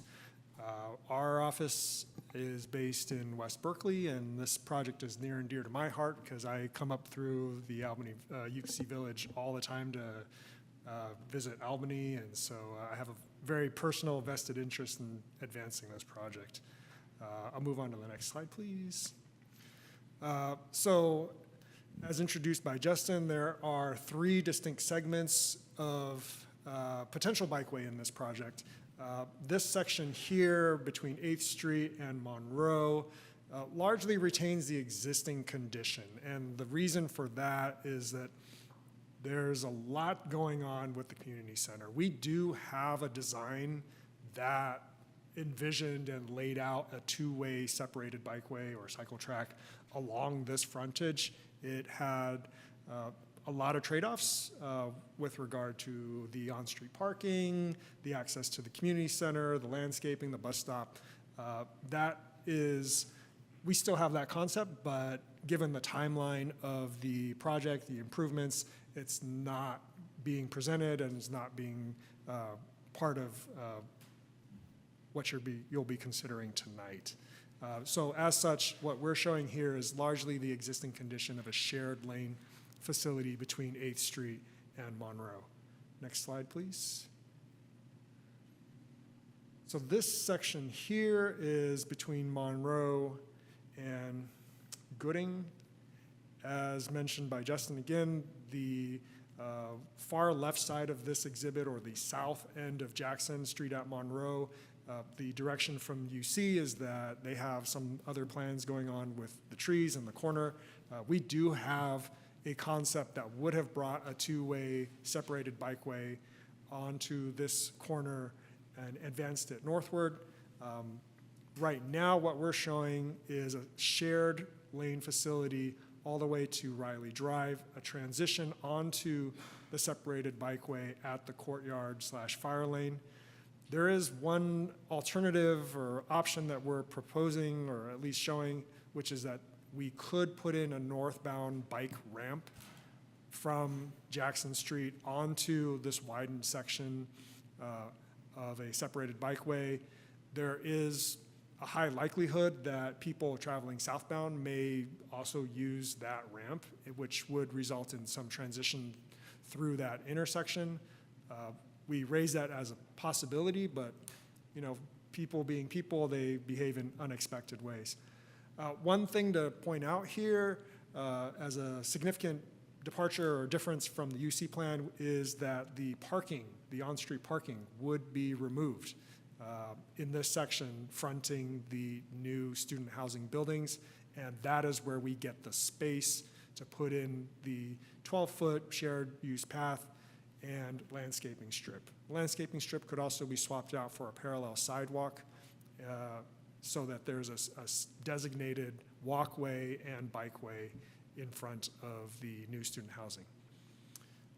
Next slide, please. This third section would be the portion that fronts the Gill Tract, and also on the opposite side would be Ocean View Elementary. In this portion, we also have the constraint limitation of the above-ground utility poles, and we came up with several options of what if the poles were to go away, what if the bikeway were to split and go around the poles, what if we move the bikeway to avoid the poles and remove parking. This option, as we show here, is what we landed at, which is to maintain both a consistent alignment for the bikeway, so you're not seeing a lot of moving back and forth. It has a consistent movement, which means that we have to have a consistent shift in the Gill Tract fence. Most of that fence would be shifting eastward by about 5 feet. There is one utility pole which is placed offset from the others and results in about a 7-foot shift in the Gill Tract to the far south side. And then I'll also note that the parking here is schematic. We are aware that the creek access opposite Ohlone Avenue may require some adjustments to the parking arrangement, but that's a relatively minor thing. Also here, we're showing that there would be some improvements to the existing crosswalks to improve access between the east and the west sides of Jackson Street, notably people who will be using the path and also looking to access Ocean View Elementary School. Because we'll be shifting from a angled parking arrangement to a parallel parking arrangement to make up for that difference in space to put in the bikeway, the on-street parking supply would be removed. And next slide, please. And as Jackson Street approaches Buchanan Street, we do have an interesting transition point here where we're meeting the Buchanan Street Bikeway, which runs east-west or up and down in this diagram. The bikeway here would terminate, and so there is a question of what to do for people biking and walking for that matter if they want to continue proceeding across Buchanan Street. At the moment, we show a northbound ramp into a shared lane with Jackson Street, and that would allow for people to go into a shared lane facility and continue in the shared lane, which is what Jackson Street is north of Buchanan Street. In the southbound direction, the idea is that people would use the traffic signal and enter onto the Buchanan Street bikeway, and then if they want to proceed south on Jackson Street, they would make what we'd call a two-stage crossing, which is you cross when you get one green light, and then you cross Jackson Street when you get the other green light. We did look into providing a directional ramp from this southeast corner onto Jackson Street across Buchanan Street. There are some limitations with where traffic signal poles are. There's a bit of a horizontal offset. There's a median separating the two directions of Buchanan Street, and it creates a situation where there would be a bit of a lateral merge between people on bike and parallel vehicle traffic, which is why, given that particular concern and all the infrastructure issues, we're currently recommending the ramp into Jackson Street prior to the intersection rather than within the intersection itself. I'll also note here that with the transition of the bikeway to the corner, that there would be requiring some relocation of traffic signal hardware, namely the signal cabinet that's currently placed there. I think with that, next slide, I will open it up to your questions. And I realize this might be completely out of scope, but has there ever been any consideration given to connecting the sort of like weird loop that goes around the back of the Sprouts to Jackson to give people an alternative path that isn't through the parking lot? Or it doesn't allow, because the main concerns that I've heard about this are people whose children ride from Dartmouth. Yeah, from down Dartmouth, basically, cross there, and then, it's kind of a sketchy situation there. I don't actually know how that intersects with the existing parking lot that's going to go in.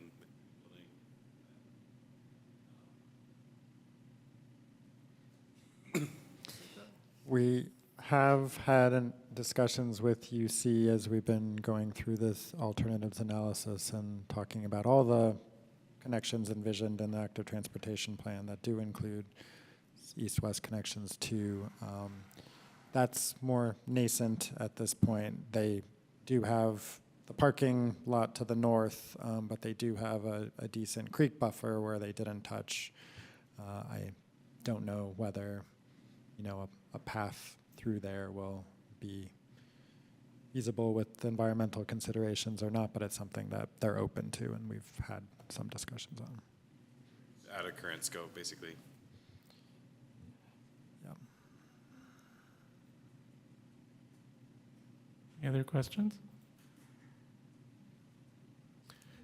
So there was funding for this planning. Where do we stand on funding going forward?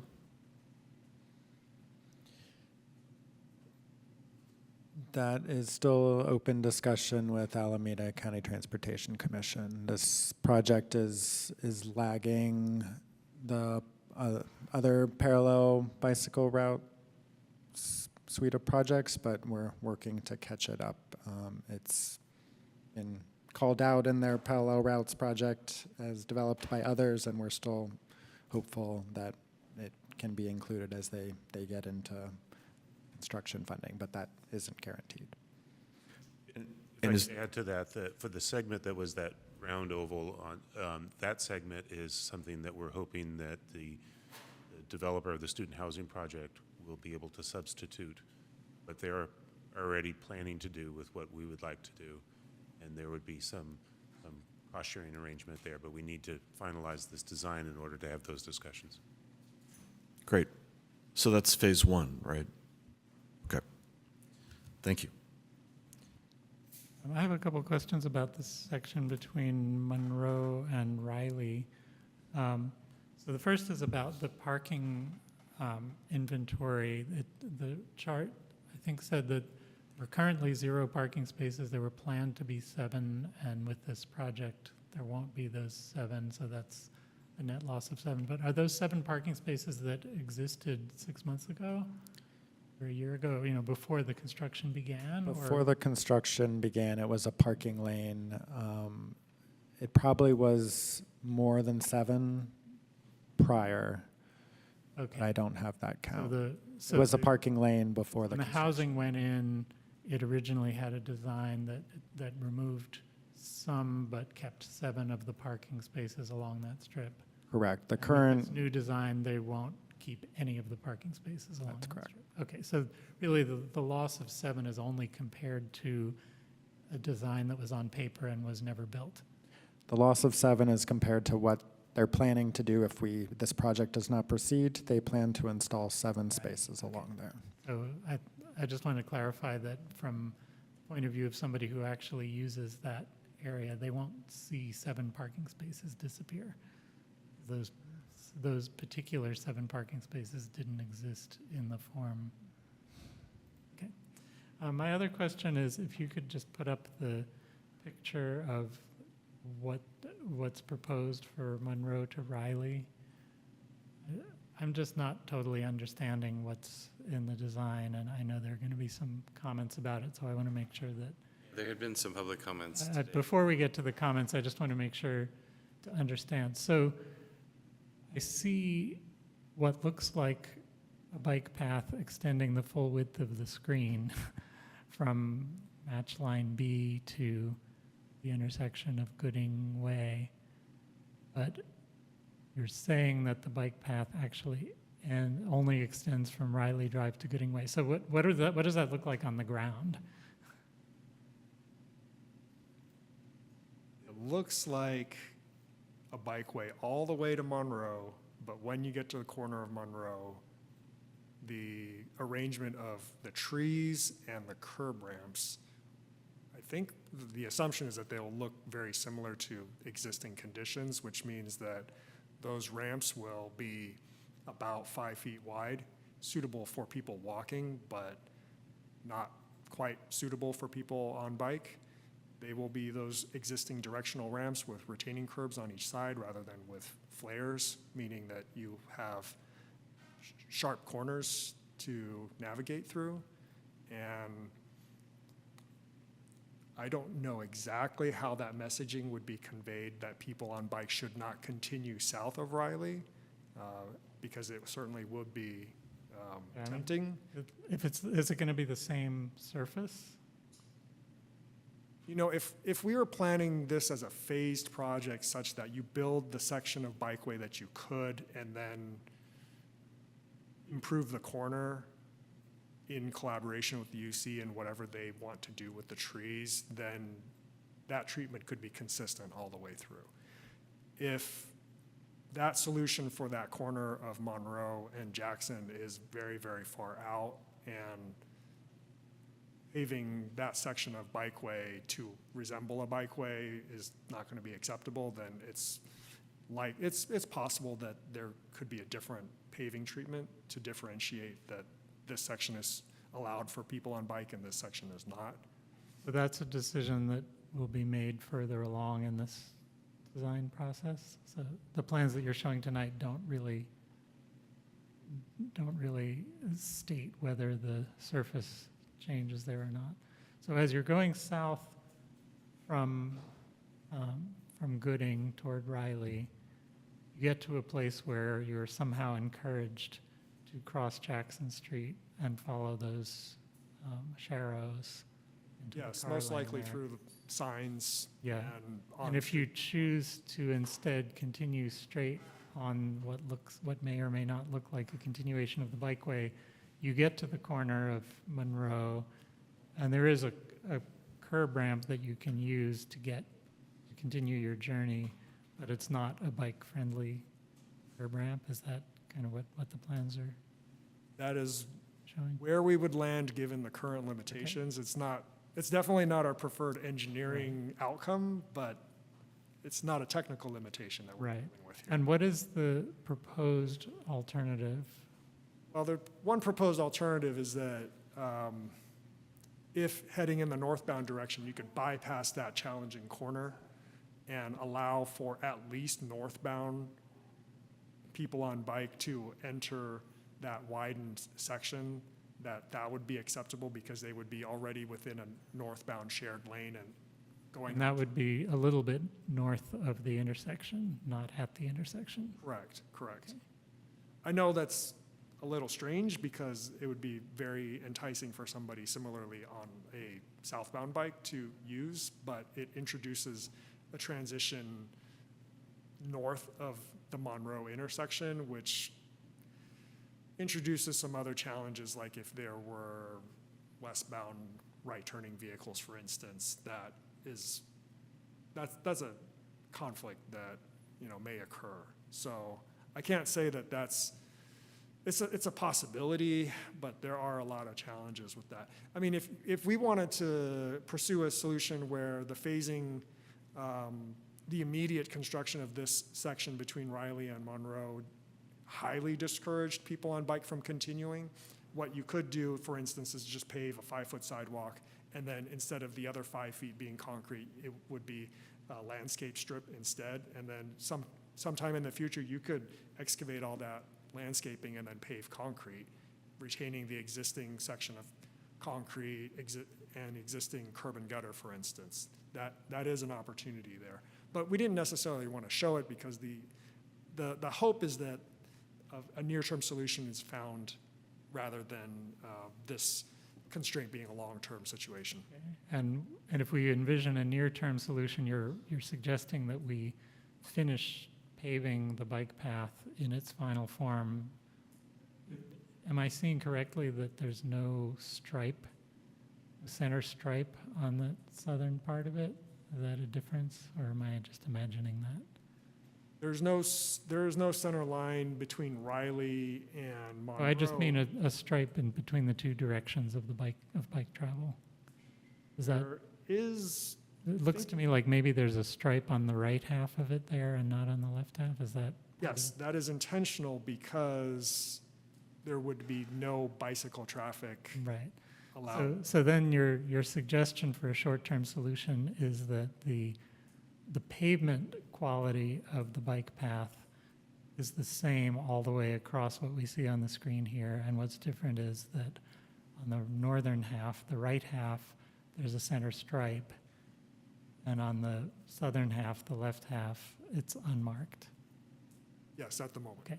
And the suggestion for the possible northbound ramp is essentially just adding a curb cut. Yes. Okay. And that would be far enough north of of the corner so that it would be a completely separate curb cut. Like there would actually be curb in between the corner curb cut and this proposed curb cut for the northbound bikes? Yeah, the idea is that we're trying to avoid touching that corner Yeah. because the UC has plans. Okay, I just couldn't tell from the diagram if it was far enough to the north of the intersection that there's a curb ramp at the intersection, and then there's a bit of curb, and then there's another curb ramp for the northbound. Right. It would be a bicycle-specific ramp Yeah. onto. Okay. Thank you. That helps me understand what the proposal is. And now I feel ready to dive into discussing it, but first, are there any other questions? Chair Chomsky, if I may kind of elaborate on the project management challenges that I think have led to this discussion you were just having with Andrew. This is a very compartmentalized project. The university is very compartmentalized. So as Justin showed in his presentation, that little corner is not part of the construction contract for the construction of student housing. And we want to get everything that's on the screen there done, hopefully constructed by the contractor who's building the student housing. We'll deal with the university, and that's us basically working in a complex legal arrangement to the contractor who's on the ground there today. The corner would be working through different stakeholders within the university. And then the Gill track is yet a third set of stakeholders. So it's very incremental. It doesn't lend its, because of the bureaucracy, it doesn't lend itself to kind of a global vision. It's more just kind of grinding it out. But I think our vision is very clear that we'd like to see this corner be multimodal for, ultimately and as quickly as possible. University understands that as well. We just need to work through it with them, and we haven't gotten there yet. We're mostly under time pressure because they're actually ahead of schedule on constructing the student housing. We need to get it designed, negotiated, and finished by next spring. Is it possible for you to give a hypothetical timeline of like when might we see, if we approve this design, when might we see it open for traffic, and when might we see the upgrade of it that would allow the bike path to continue to Monroe? Like, are we talking a couple of years, or? I think, I'm optimistic that we'll reach an outcome with the contractor. I don't know what it is yet, but we're going to get there. We're going to try to get there. And you'll see that, what's on the screen, constructed by next summer. The other pieces are going to take more time, both for design and working through the complexities of the university and the different colleges and stakeholders in the university.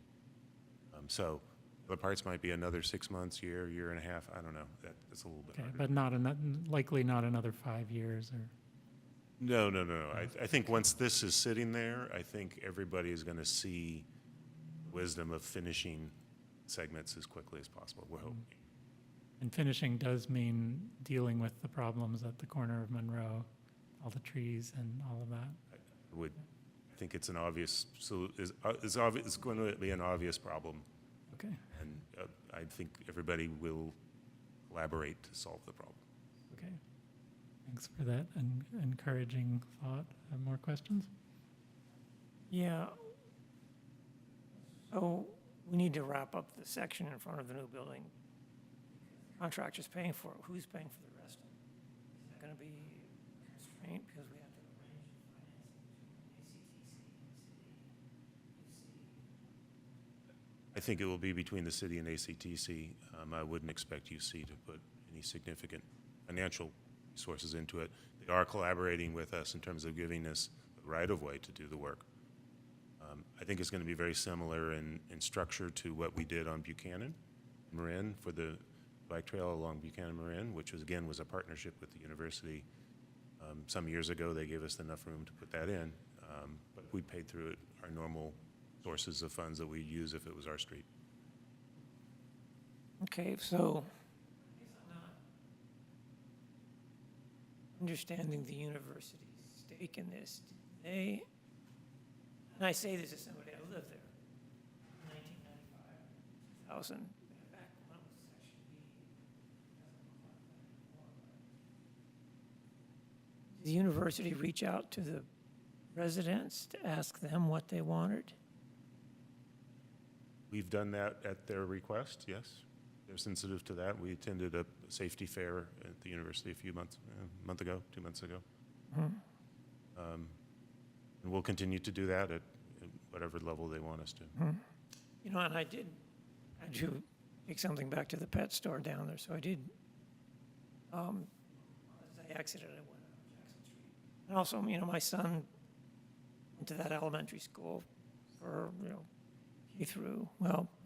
first through sixth grade. I was fairly familiar with that area.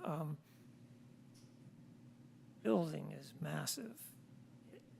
And it's not set back very far from the sidewalk along Jackson. So I was just, as I was driving by, I'm going like, is there going to be entrances out of the building that are going to open on the bike path? I was just not conceptually seeing that all this was going to be squeezed in. Not exactly sure how it will work on a day-to-day basis. There'll certainly be emergency exits on that side of the building, emergency access so our firefighters can get into the building. So there'll get some gates shown.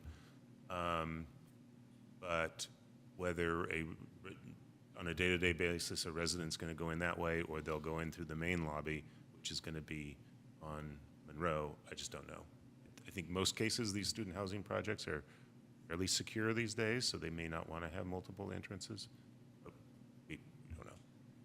And where the building is closest to the path, most of the entrances and exits go to the courtyard side and then connects to they don't spill out straight from that face of the building to Jackson.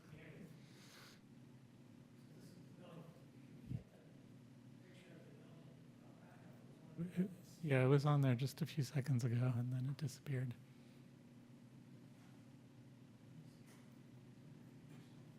The building is sort of like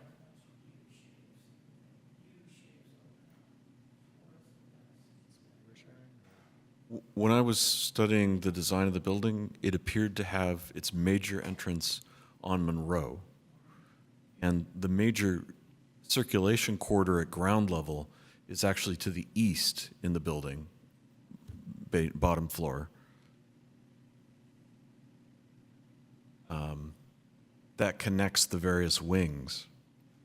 So I wouldn't expect entrances and exits along Jackson. So as Commissioner McCroskey was saying, this is I would characterize as the primary entrance, and then the lobby, and there's study halls and so on and so forth here. These are the courtyards. On this map, north is up. North is up. Thank you. So this is a different orientation than we've been seeing. And this is Jackson. This is a courtyard. So if you look real carefully here, there are some gates. This is an access gate for emergency equipment going in. These are exit gates going out. Not for residents. The two narrower ones, north and south of the driveway gate, are from, I think, stairwells from the building over to Jackson. So it is tight. There's also some grade changes between the finished floor of the building and the street level. And I know Andrew and his team did the best they could to make as much room as possible. There's another foot or two to squeeze out of this. That's fine, thanks. Any other questions before we move on to comment? Go ahead. So on the construction notes, it says that they're going to be removing an existing bus stop at one, which is kind of Riley Drive, and I just wanted to know if there's another bus stop relatively nearby, because I know a lot of students in DC Village go on that. Yeah, there's one bus stop that pre-existed. It's actually where the new driveway is coming out on the north end of the project. We coordinated with AC Transit, and there's actually another stop right after the bus makes the left turn. So between the new transit shelter space they're putting on Monroe and that next stop, AC Transit was comfortable with the spacing between the two. All right, thank you. So this is a minor point, but we're now shifting bicycle facilities within the village to this area. There's an existing tool stand and bike pump in front of their community center. Would there be space to add an amenity like that along this path in the first phase? Maybe in the courtyard? Yeah, I don't know. Like I said, I don't know there's a lot of room at path level, but you can try. Just throwing it out there. I know a local organization that would be willing to upkeep that facility.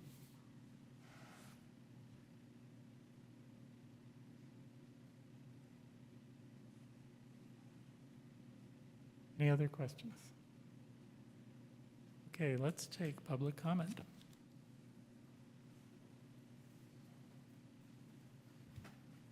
Ed?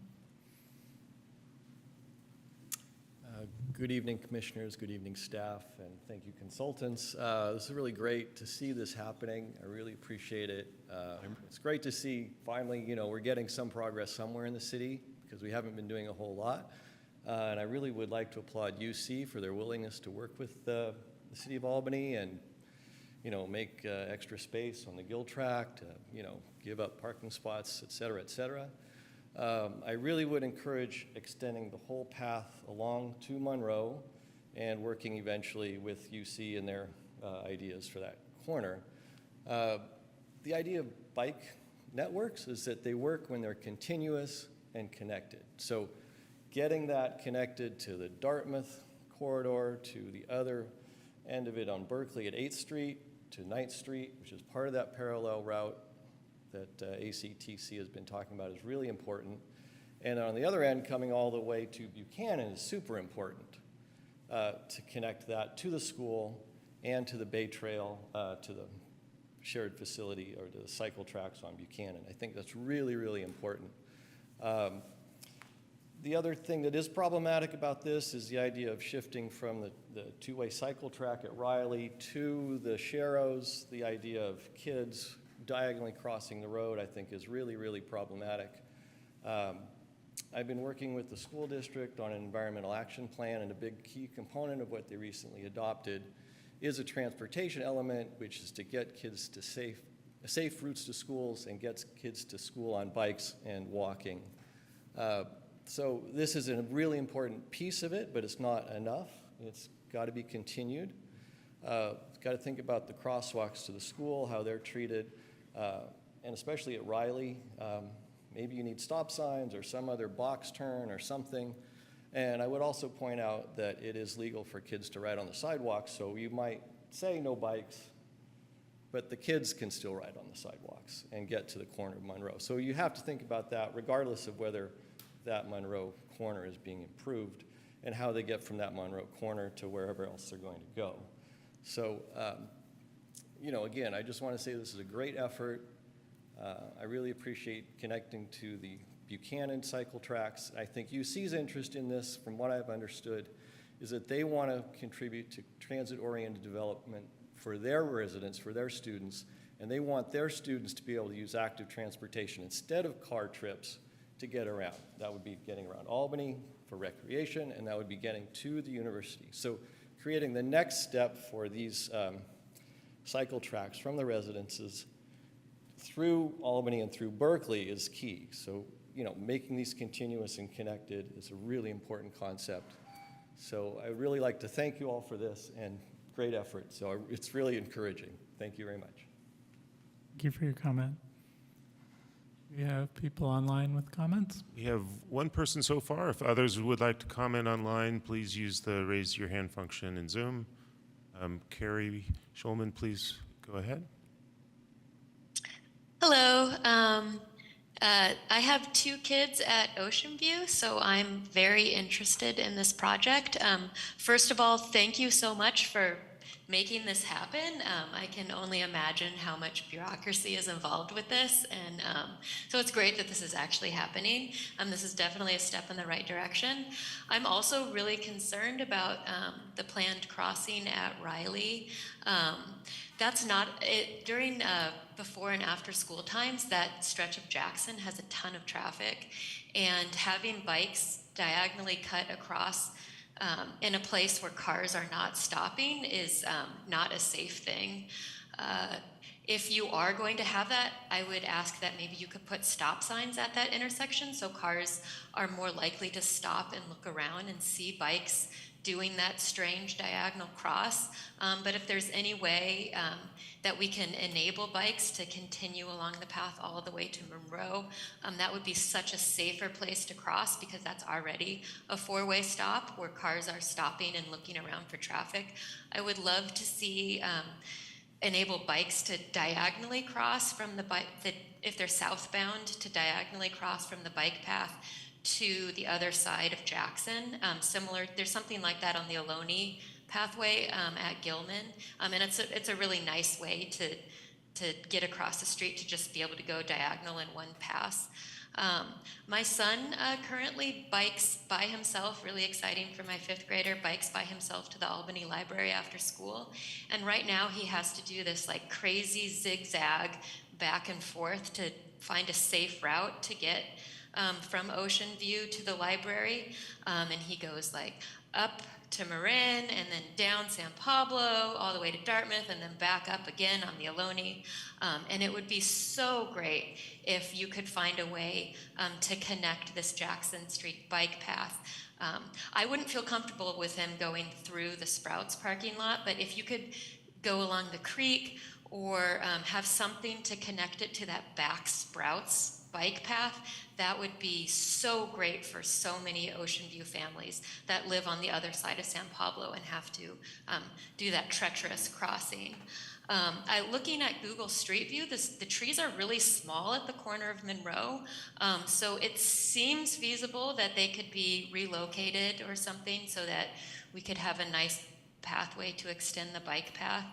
And I also encourage let the kids bike on the sidewalk, so even if the adults can't, at least the kids can safely bike through there. Don't block it for the kids. So thank you so much, and keep up the good work. Thank you for your comment. We have more online comments?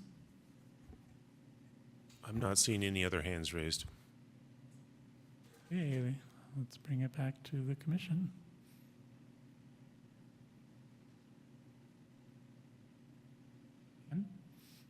Right. Well, I'd like to thank the consultants and staff for working within the constraints that they've been given, although I'll keep pushing against them. I understand that you can only do what you can do.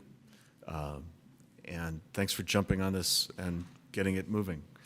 While I'm speaking, could we bring up the plans and the intersection of Ohlone and Jackson?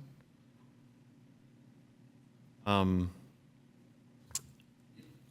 personally in favor of paving the path all the way as far as possible to the intersection of Monroe. I like the northbound slip. You know, the Riley transition is a, you know, it's a short-term kludge. The idea of shifting or putting stop signs at that intersection is attractive, if UC would allow that kind of thing. I will note that the family housing on site is actually to the west of Jackson. So if I were a student biking from the school to the housing or vice versa, I'd probably stay on the sidewalk on the west side, even if this path is built. That won't be everybody, of course, but I think that would be the majority of kids going to and from the school. I really support the idea of connection to the creek path, if at all possible, separated from driveways and parking lots, if that's at all possible. Thank you, staff, for pursuing that. So there's a little curve in the path here, and the way it curves now, the door zone from the cars parked, presumably, will go into the path. If you move that transition a bit south, you could create a buffer zone. And I encourage you to do that. Remove that parking spot. Sure, but I think if you look just north of the crosswalk there at number 3, there is a little vegetation. So if you just shift that transition south, you can maintain a transition space. And you're going to make the curve probably a little gentler around the telephone pole, which is ideal. Especially with kids. Exactly. And then at the transition between, this is phase 2, but the transition between the path and the Buchanan path, the transition is shown as square, and we'd love to see a rounded transition. People don't turn corners at 90 degrees. Is there a detail A diagram that shows that a little more clearly? It says see detail A on this page. Or we could just zoom in, but essentially the idea is curve the edges into the Buchanan path. Yeah, we do have a detail A, I think it was in the plan sheet, but not in the PowerPoint. I think we do have a certain constraint there, which is there's a utility pole and then like a guy wire with an anchor that comes down. We do have some curvature shown. It's a little subtle at that scale. So that is indeed our intent. I hear what you're saying about maybe rounding off the shoulder section as well, so we could definitely do that. Great. Those lines, I was done. along those lines, you have problems, it's number 2 with the controller for the, is remove and relocate existing traffic signal controller. Could you move that further east, which would make the curve a little more gentle? If we did, we'll have to do some adjustments to the Gill Track fence line. That light gray dashing is intended to show those bounds. So additional work would need to be done in order to make that happen. What about moving it further away from the street? I move it a little bit south. Like move it south to the corner, then you get both, maybe. And you would improve the sight line because hard, you're turning.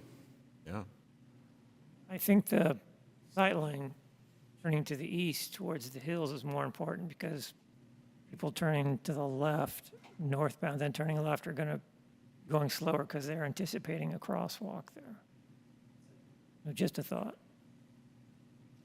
I think we can definitely incorporate that. Thank you for the suggestion.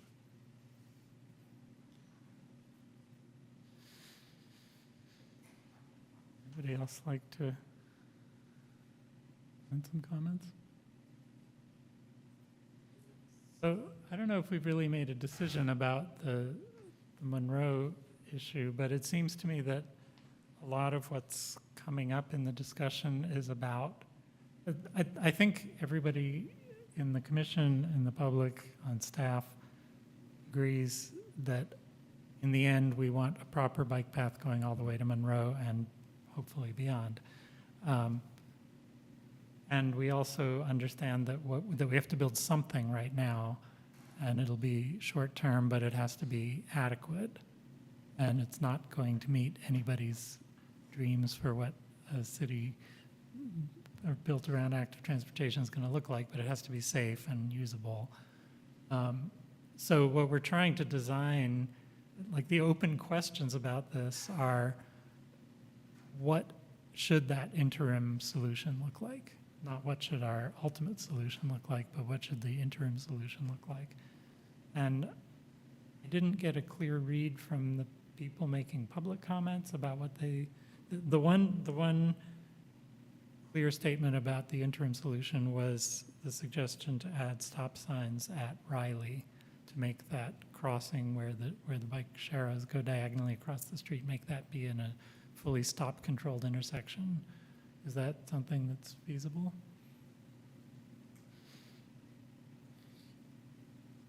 I don't know. We could discuss that with UC. I know there are a lot of stop-controlled intersections along that stretch of Jackson, but we could Tell them that they only have to live with it for a year or so, and then it'll go back once the bike. Or shift one. Yeah, there is one at Baloney. I mean, from it in a traffic engineering sense, we're governed by, for better or for worse, the California Manual on Uniform Traffic Control Devices, the MUTCD, and it has these rules, also warrants about when always stop control is appropriate for an intersection. Whenever there is a stop controlled intersection in a place where there's not a lot of cross traffic, it can create an unexpected condition. And one rationale for not having always stop control is that people are less likely to respect that stop sign because they don't see any apparent conflict. I'm not saying that as a reason against always stop control at Riley. I'm positing that that is a condition that we have to consider. If there is a lot of school traffic, then that's certainly one of the considerations that could be used to justify always stop control. So what I want to say is that there are additional studies that would need to be considered for that particular traffic control mechanism that warrant additional observations, traffic counts, and understanding of what potential conflicts there are. So are we prohibited from adding that stop sign to the plan unless we also do all those studies and lay all that groundwork? I would advise against the commission taking an action specifying that it needs to be part of the design, but a recommendation for studying whether such control could be justified based on the conditions that are observed, after the facility's constructed. I mean, my gut feeling is that if we decided to do those studies, by the time we finish the studies and make a decision about whether the stop sign should be installed, we'll have already finished the path to Monroe, and there won't be any need for that stop sign. Do you think that's a likely outcome if we recommend this? We can get traffic counts pretty quickly. Work with Andrew. Personally, I go up and down Jackson a fair amount. I'd be worried about compliance with the stop sign. I think the stop sign at Ohlone compliance rate's not great already. There's a suggestion to take out the stop sign at Ohlone and just have. So I think we can get traffic counts relatively quickly, and hopefully we could at least do some real quick review of it to see what jumps out at us.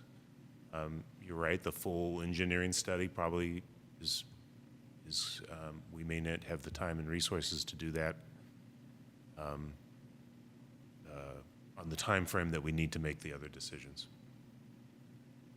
I just want to make sure we don't put a lot of resources into making gradual improvements to this design, which everyone agrees should just be an interim design. We don't want to invest too much staff time or calendar time in trying to make it just right.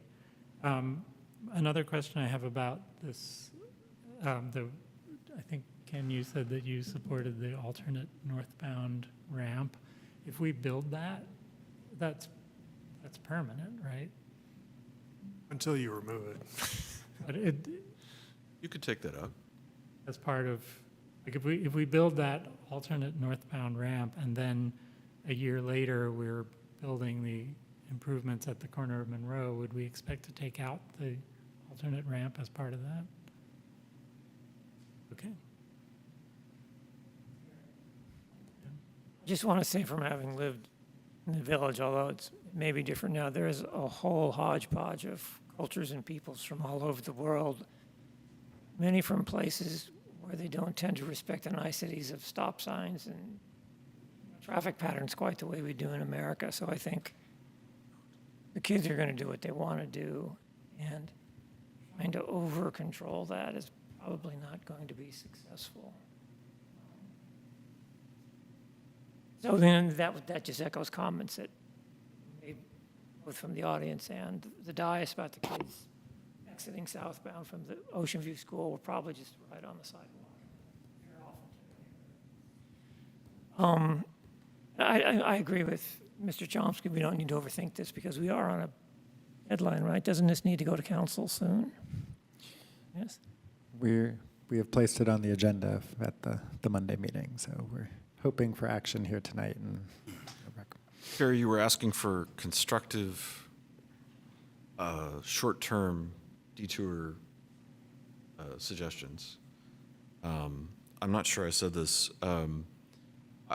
I do believe we should build the path all the way as far as we can towards Monroe. It might be that we put a temporary plastic bollard with a sign on the western part, southbound lane, that could easily be gone around by children, whoever, but directs people to the preferred street alternative. Like that. I do think that if young people find themselves on the southbound part of the path, they're likely to continue on the path. And if we pave the path, as I think we should, I think they're likely to continue on the unstriped part of the path and get to the corner of Monroe and do what they need to do to...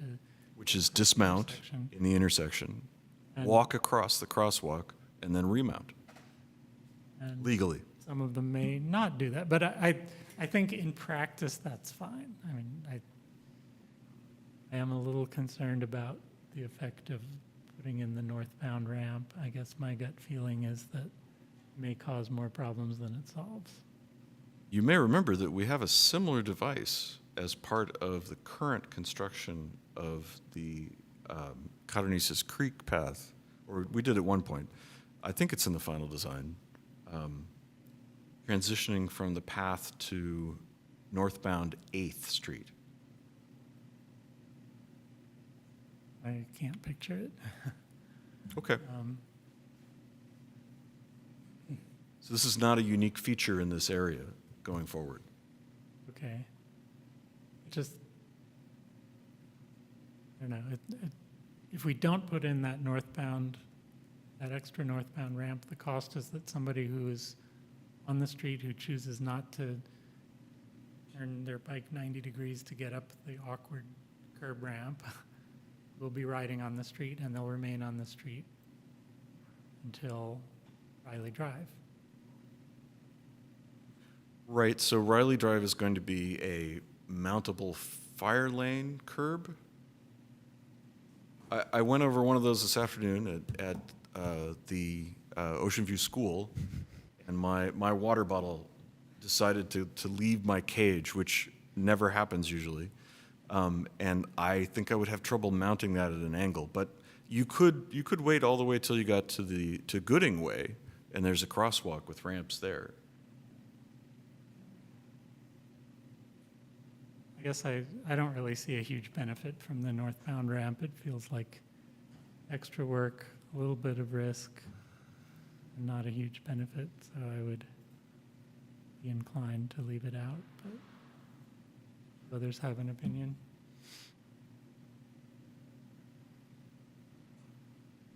Housing We've lost people to their phones. We have one in favor and one opposed. So. Well, why don't I put forth a motion and then we can figure out what's going on? Okay. How about that? Any further comment before? I'm sorry, you're supposed to say that. Any further comment before we? Actually, I did want to bring up one other thing that may not be related to the motion you're going to make, but we did see a public comment about the possibility of motorized bicycles and scooters using this path, and whether we foresee that as a problem or we have any strategies to deal with that. Anyone have thoughts about that? Let me just make a comment. I have been back visiting campus in the last 2 or 3 days, and I haven't really been back a lot since before COVID, but I was surprised how few bicycles there are now, how many people are on electric scooters, which I think are legal on the main campus. And well, I can see people using them, jumping on the bus, going up to campus, using them on campus. So yeah, I think there's going to be a lot of them. It is a real concern. Do you think that makes the path less usable for other people, or is it just another opportunity for people to get around with somewhat active transportation? I think it could be a danger with pedestrians.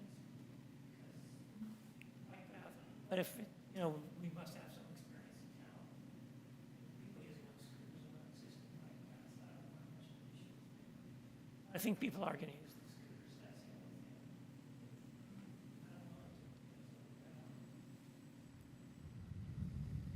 I think in terms of physical design, we can only separate, vehicular traffic from bicycle and pedestrian, right? That's the best we can do. In terms of how to solve with electric, motorized or non-motorized bicycles, that has to leave to people just getting used to each other. If there's anything we can do. Right? And then there's a new bill, Assembly Bill 825, which is, I'm not sure if it will pass, that will allow everyone to ride on the sidewalk. So these things will get more interesting. SB 825. It's not passed yet. Assembly Bill 825. All the bills have cleared all their house. Everything is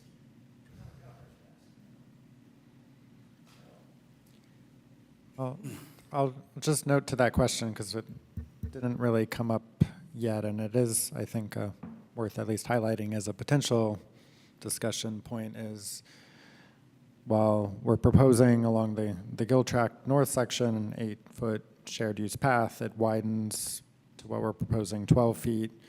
We're proposing it as shared use, but we do along Buchanan have the example of segregating a narrower cycle track with a sidewalk. Given that the building is primarily facing to Monroe and we do have a shared use to the north, we were proposing just widening it, but another alternative would be to do a sidewalk adjacent to a cycle track if really the separation was, a concern that merited that. I think we do have the example on Buchanan and on San Pablo where, people don't always stick to one side or the other, especially when they're level with each other, but that is an alternative. Is there signage for speed and priority of users associated with this pathway design? We haven't gotten to that level of design yet. Okay. The one of the complaints I hear most often is about the speed of the vehicle sharing, whether it's e-bikes or scooters. I would think the least we could do would be to include some signage that reminds people that I believe this is a 15 mile per hour facility, like the Greenway. It's university property to operate, maintain, but we would be, I think, designing. We could propose, that adding some signage, give way to slower users. Signage could be helpful.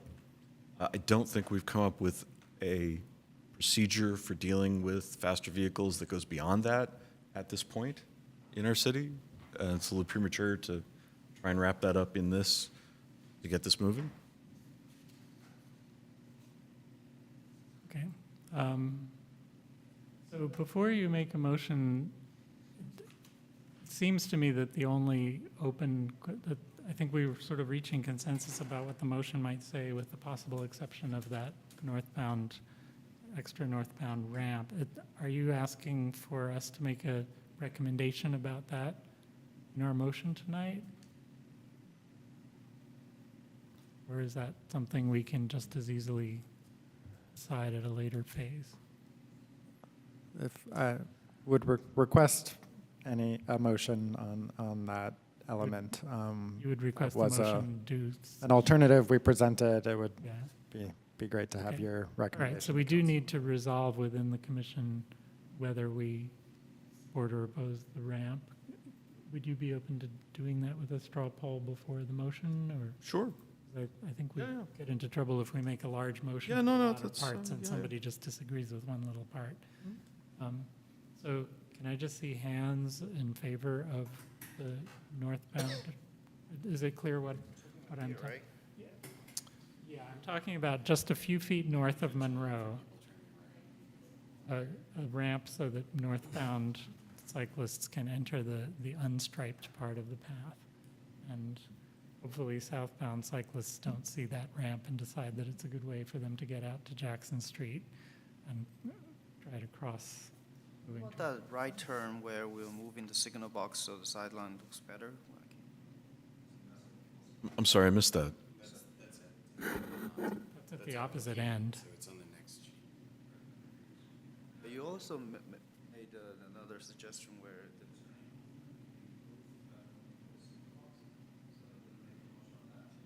I can, we're just dealing with the ramp at this point, but Yeah. let me write that down while you've mentioned it.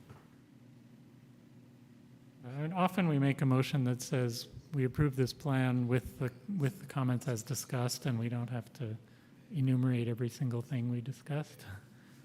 I think if there's agreement on what we discussed, then it doesn't need to be.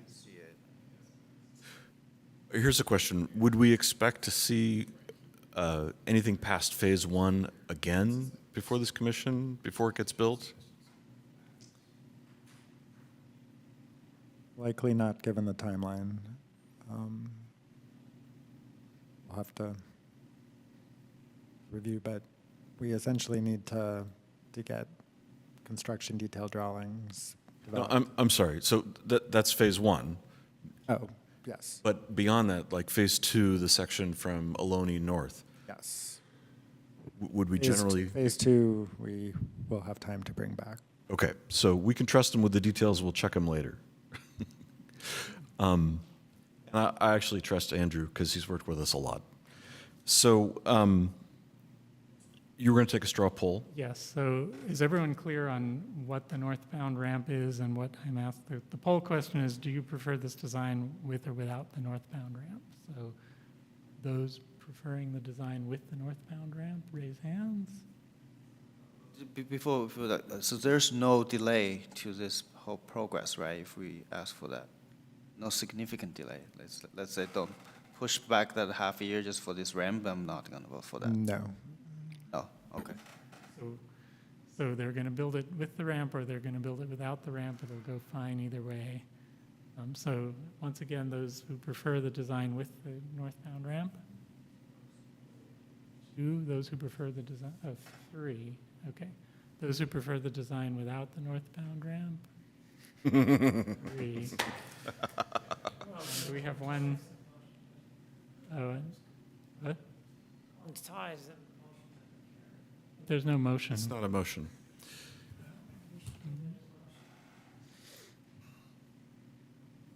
It's dangerous. So we could leave this up to staff and not address it. Staff use their discretion to choose the best. I know you asked for an opinion. Yes, we don't need direction. If you're split on that, we will. You feel comfortable making what you feel is the best decision? Okay, all right, then would you like to make your motion?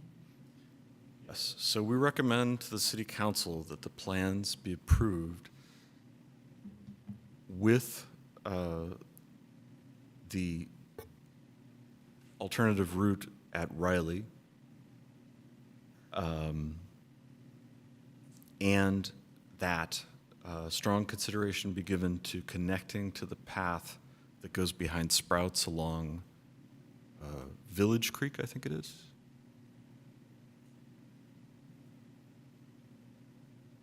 And perhaps, and that the path be built as close as possible to Monroe, with signage reminding people of appropriate speeds and behavior.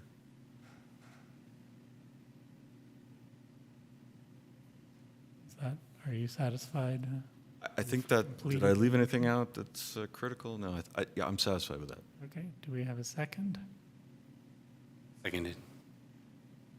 Okay. Let's take a roll call. Commissioner Barnes, Yes. Commissioner McCroskey, Yes. Commissioner Peng, Yes. Commissioner Vihia McClanahan, Yes. Commissioner Von Neidingen, Yes. Chair Chomsky. Yes. Motion carries. Okay. Thank you, everyone.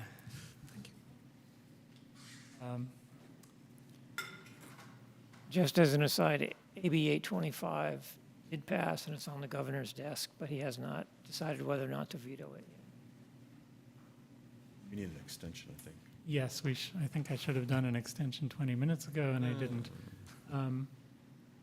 So, are we going to take on the vehicle injury collision data tonight, or is that, It's not time sensitive. maybe that should be postponed, because that seems possibly lengthy? And the street tree management plan is not time sensitive. We can do that.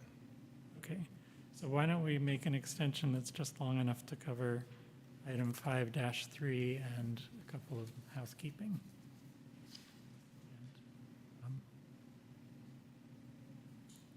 I move that we continue the meeting until 10 p.m. Is that long enough? Okay, all in favor? Aye. Aye. We're on 5 Point Street, right? Yes, that's. For the what it is, record, yeah. the commission unanimously approved extending the meeting to 10 o'clock, just for those who might not have had their eyes on the Video on. screen. Yeah. Sorry, what? I was just noting for the record verbally that all the commissioners voted unanimously. Yes, we all raised our hand. Okay, so we are doing item 5-3, and Commissioner McCroskey will give us an update. So I had one meeting with the Zero Emission Transportation Subcommittee of the Climate Action Committee. We discussed a number of topics and kind of came to the consensus that a practical next step would be increasing electric car charging in the city, or avenues to charge electric cars. And the three members of the committees each selected an avenue of exploration and research. So these are curbside public EV charging in front of commercial properties, commercial parking charging, and EV charging on city-owned properties. And we will continue to meet approximately quarterly.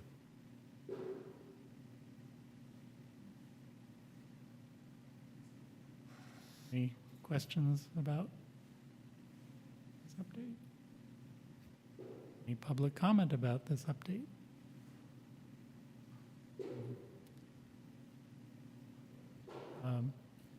I guess my observation is just these are great ideas, and they also don't really interfere with or align with most of what we work on in the commission. So it seems like a great opportunity for you to work with the other committee and work outside the context of our normal planning discussions.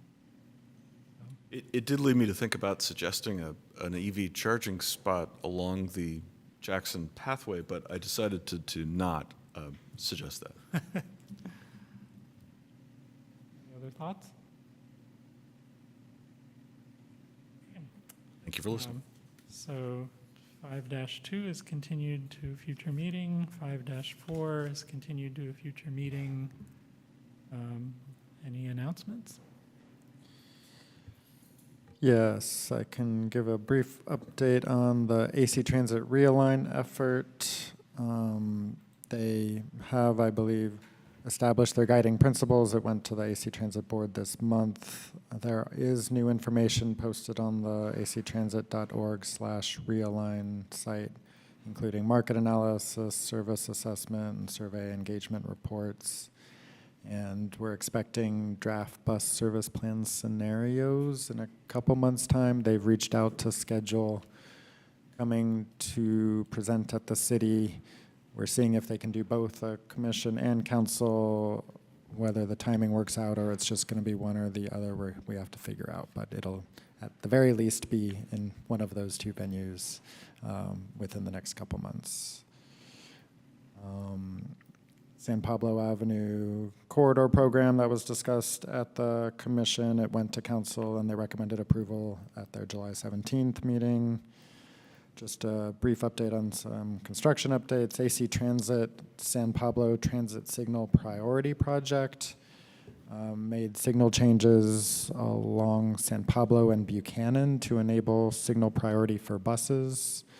So bus priority means that the cycle lengths may be shortened or lengthened to reduce bus delay at traffic signals. So if you've noticed it being a little different than you've seen or something a little funny, it may be because a bus is working through, but there's been some issues as that's come on. So there's been some impacts on pedestrian cycles and things that they've been working through.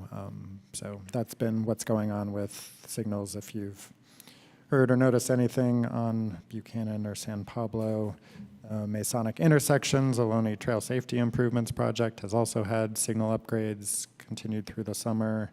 They're mostly complete. We're a little bit of work left, and we're continuing to monitor and evaluate as those improvements reach completion. And then the other update, we traditionally cancel the normal November and December meeting dates because they conflict with holidays. I sent out a few time slots. I got a couple responses, but if others could let me know, maybe we won't settle on it verbally now since I haven't heard from many of you yet, but let me know if November 29, 30, or December 7 work for you for that date instead of the fourth Thursday of November and December. I would add that this coming Wednesday, October 4th, is International Walk and Roll School Day, and will be celebrated at many schools near you.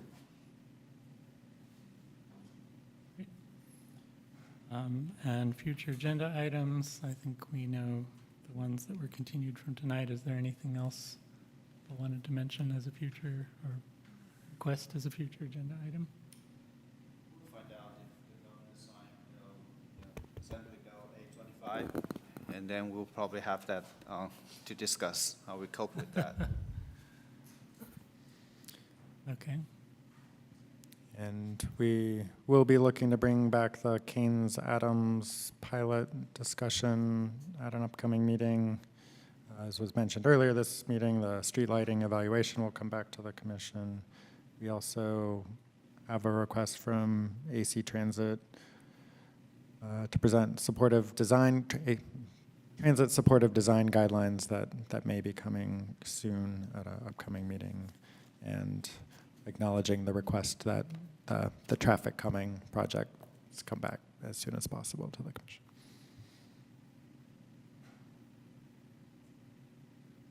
Okay, our next meeting is October 26th, and this meeting is adjourned. Thank you.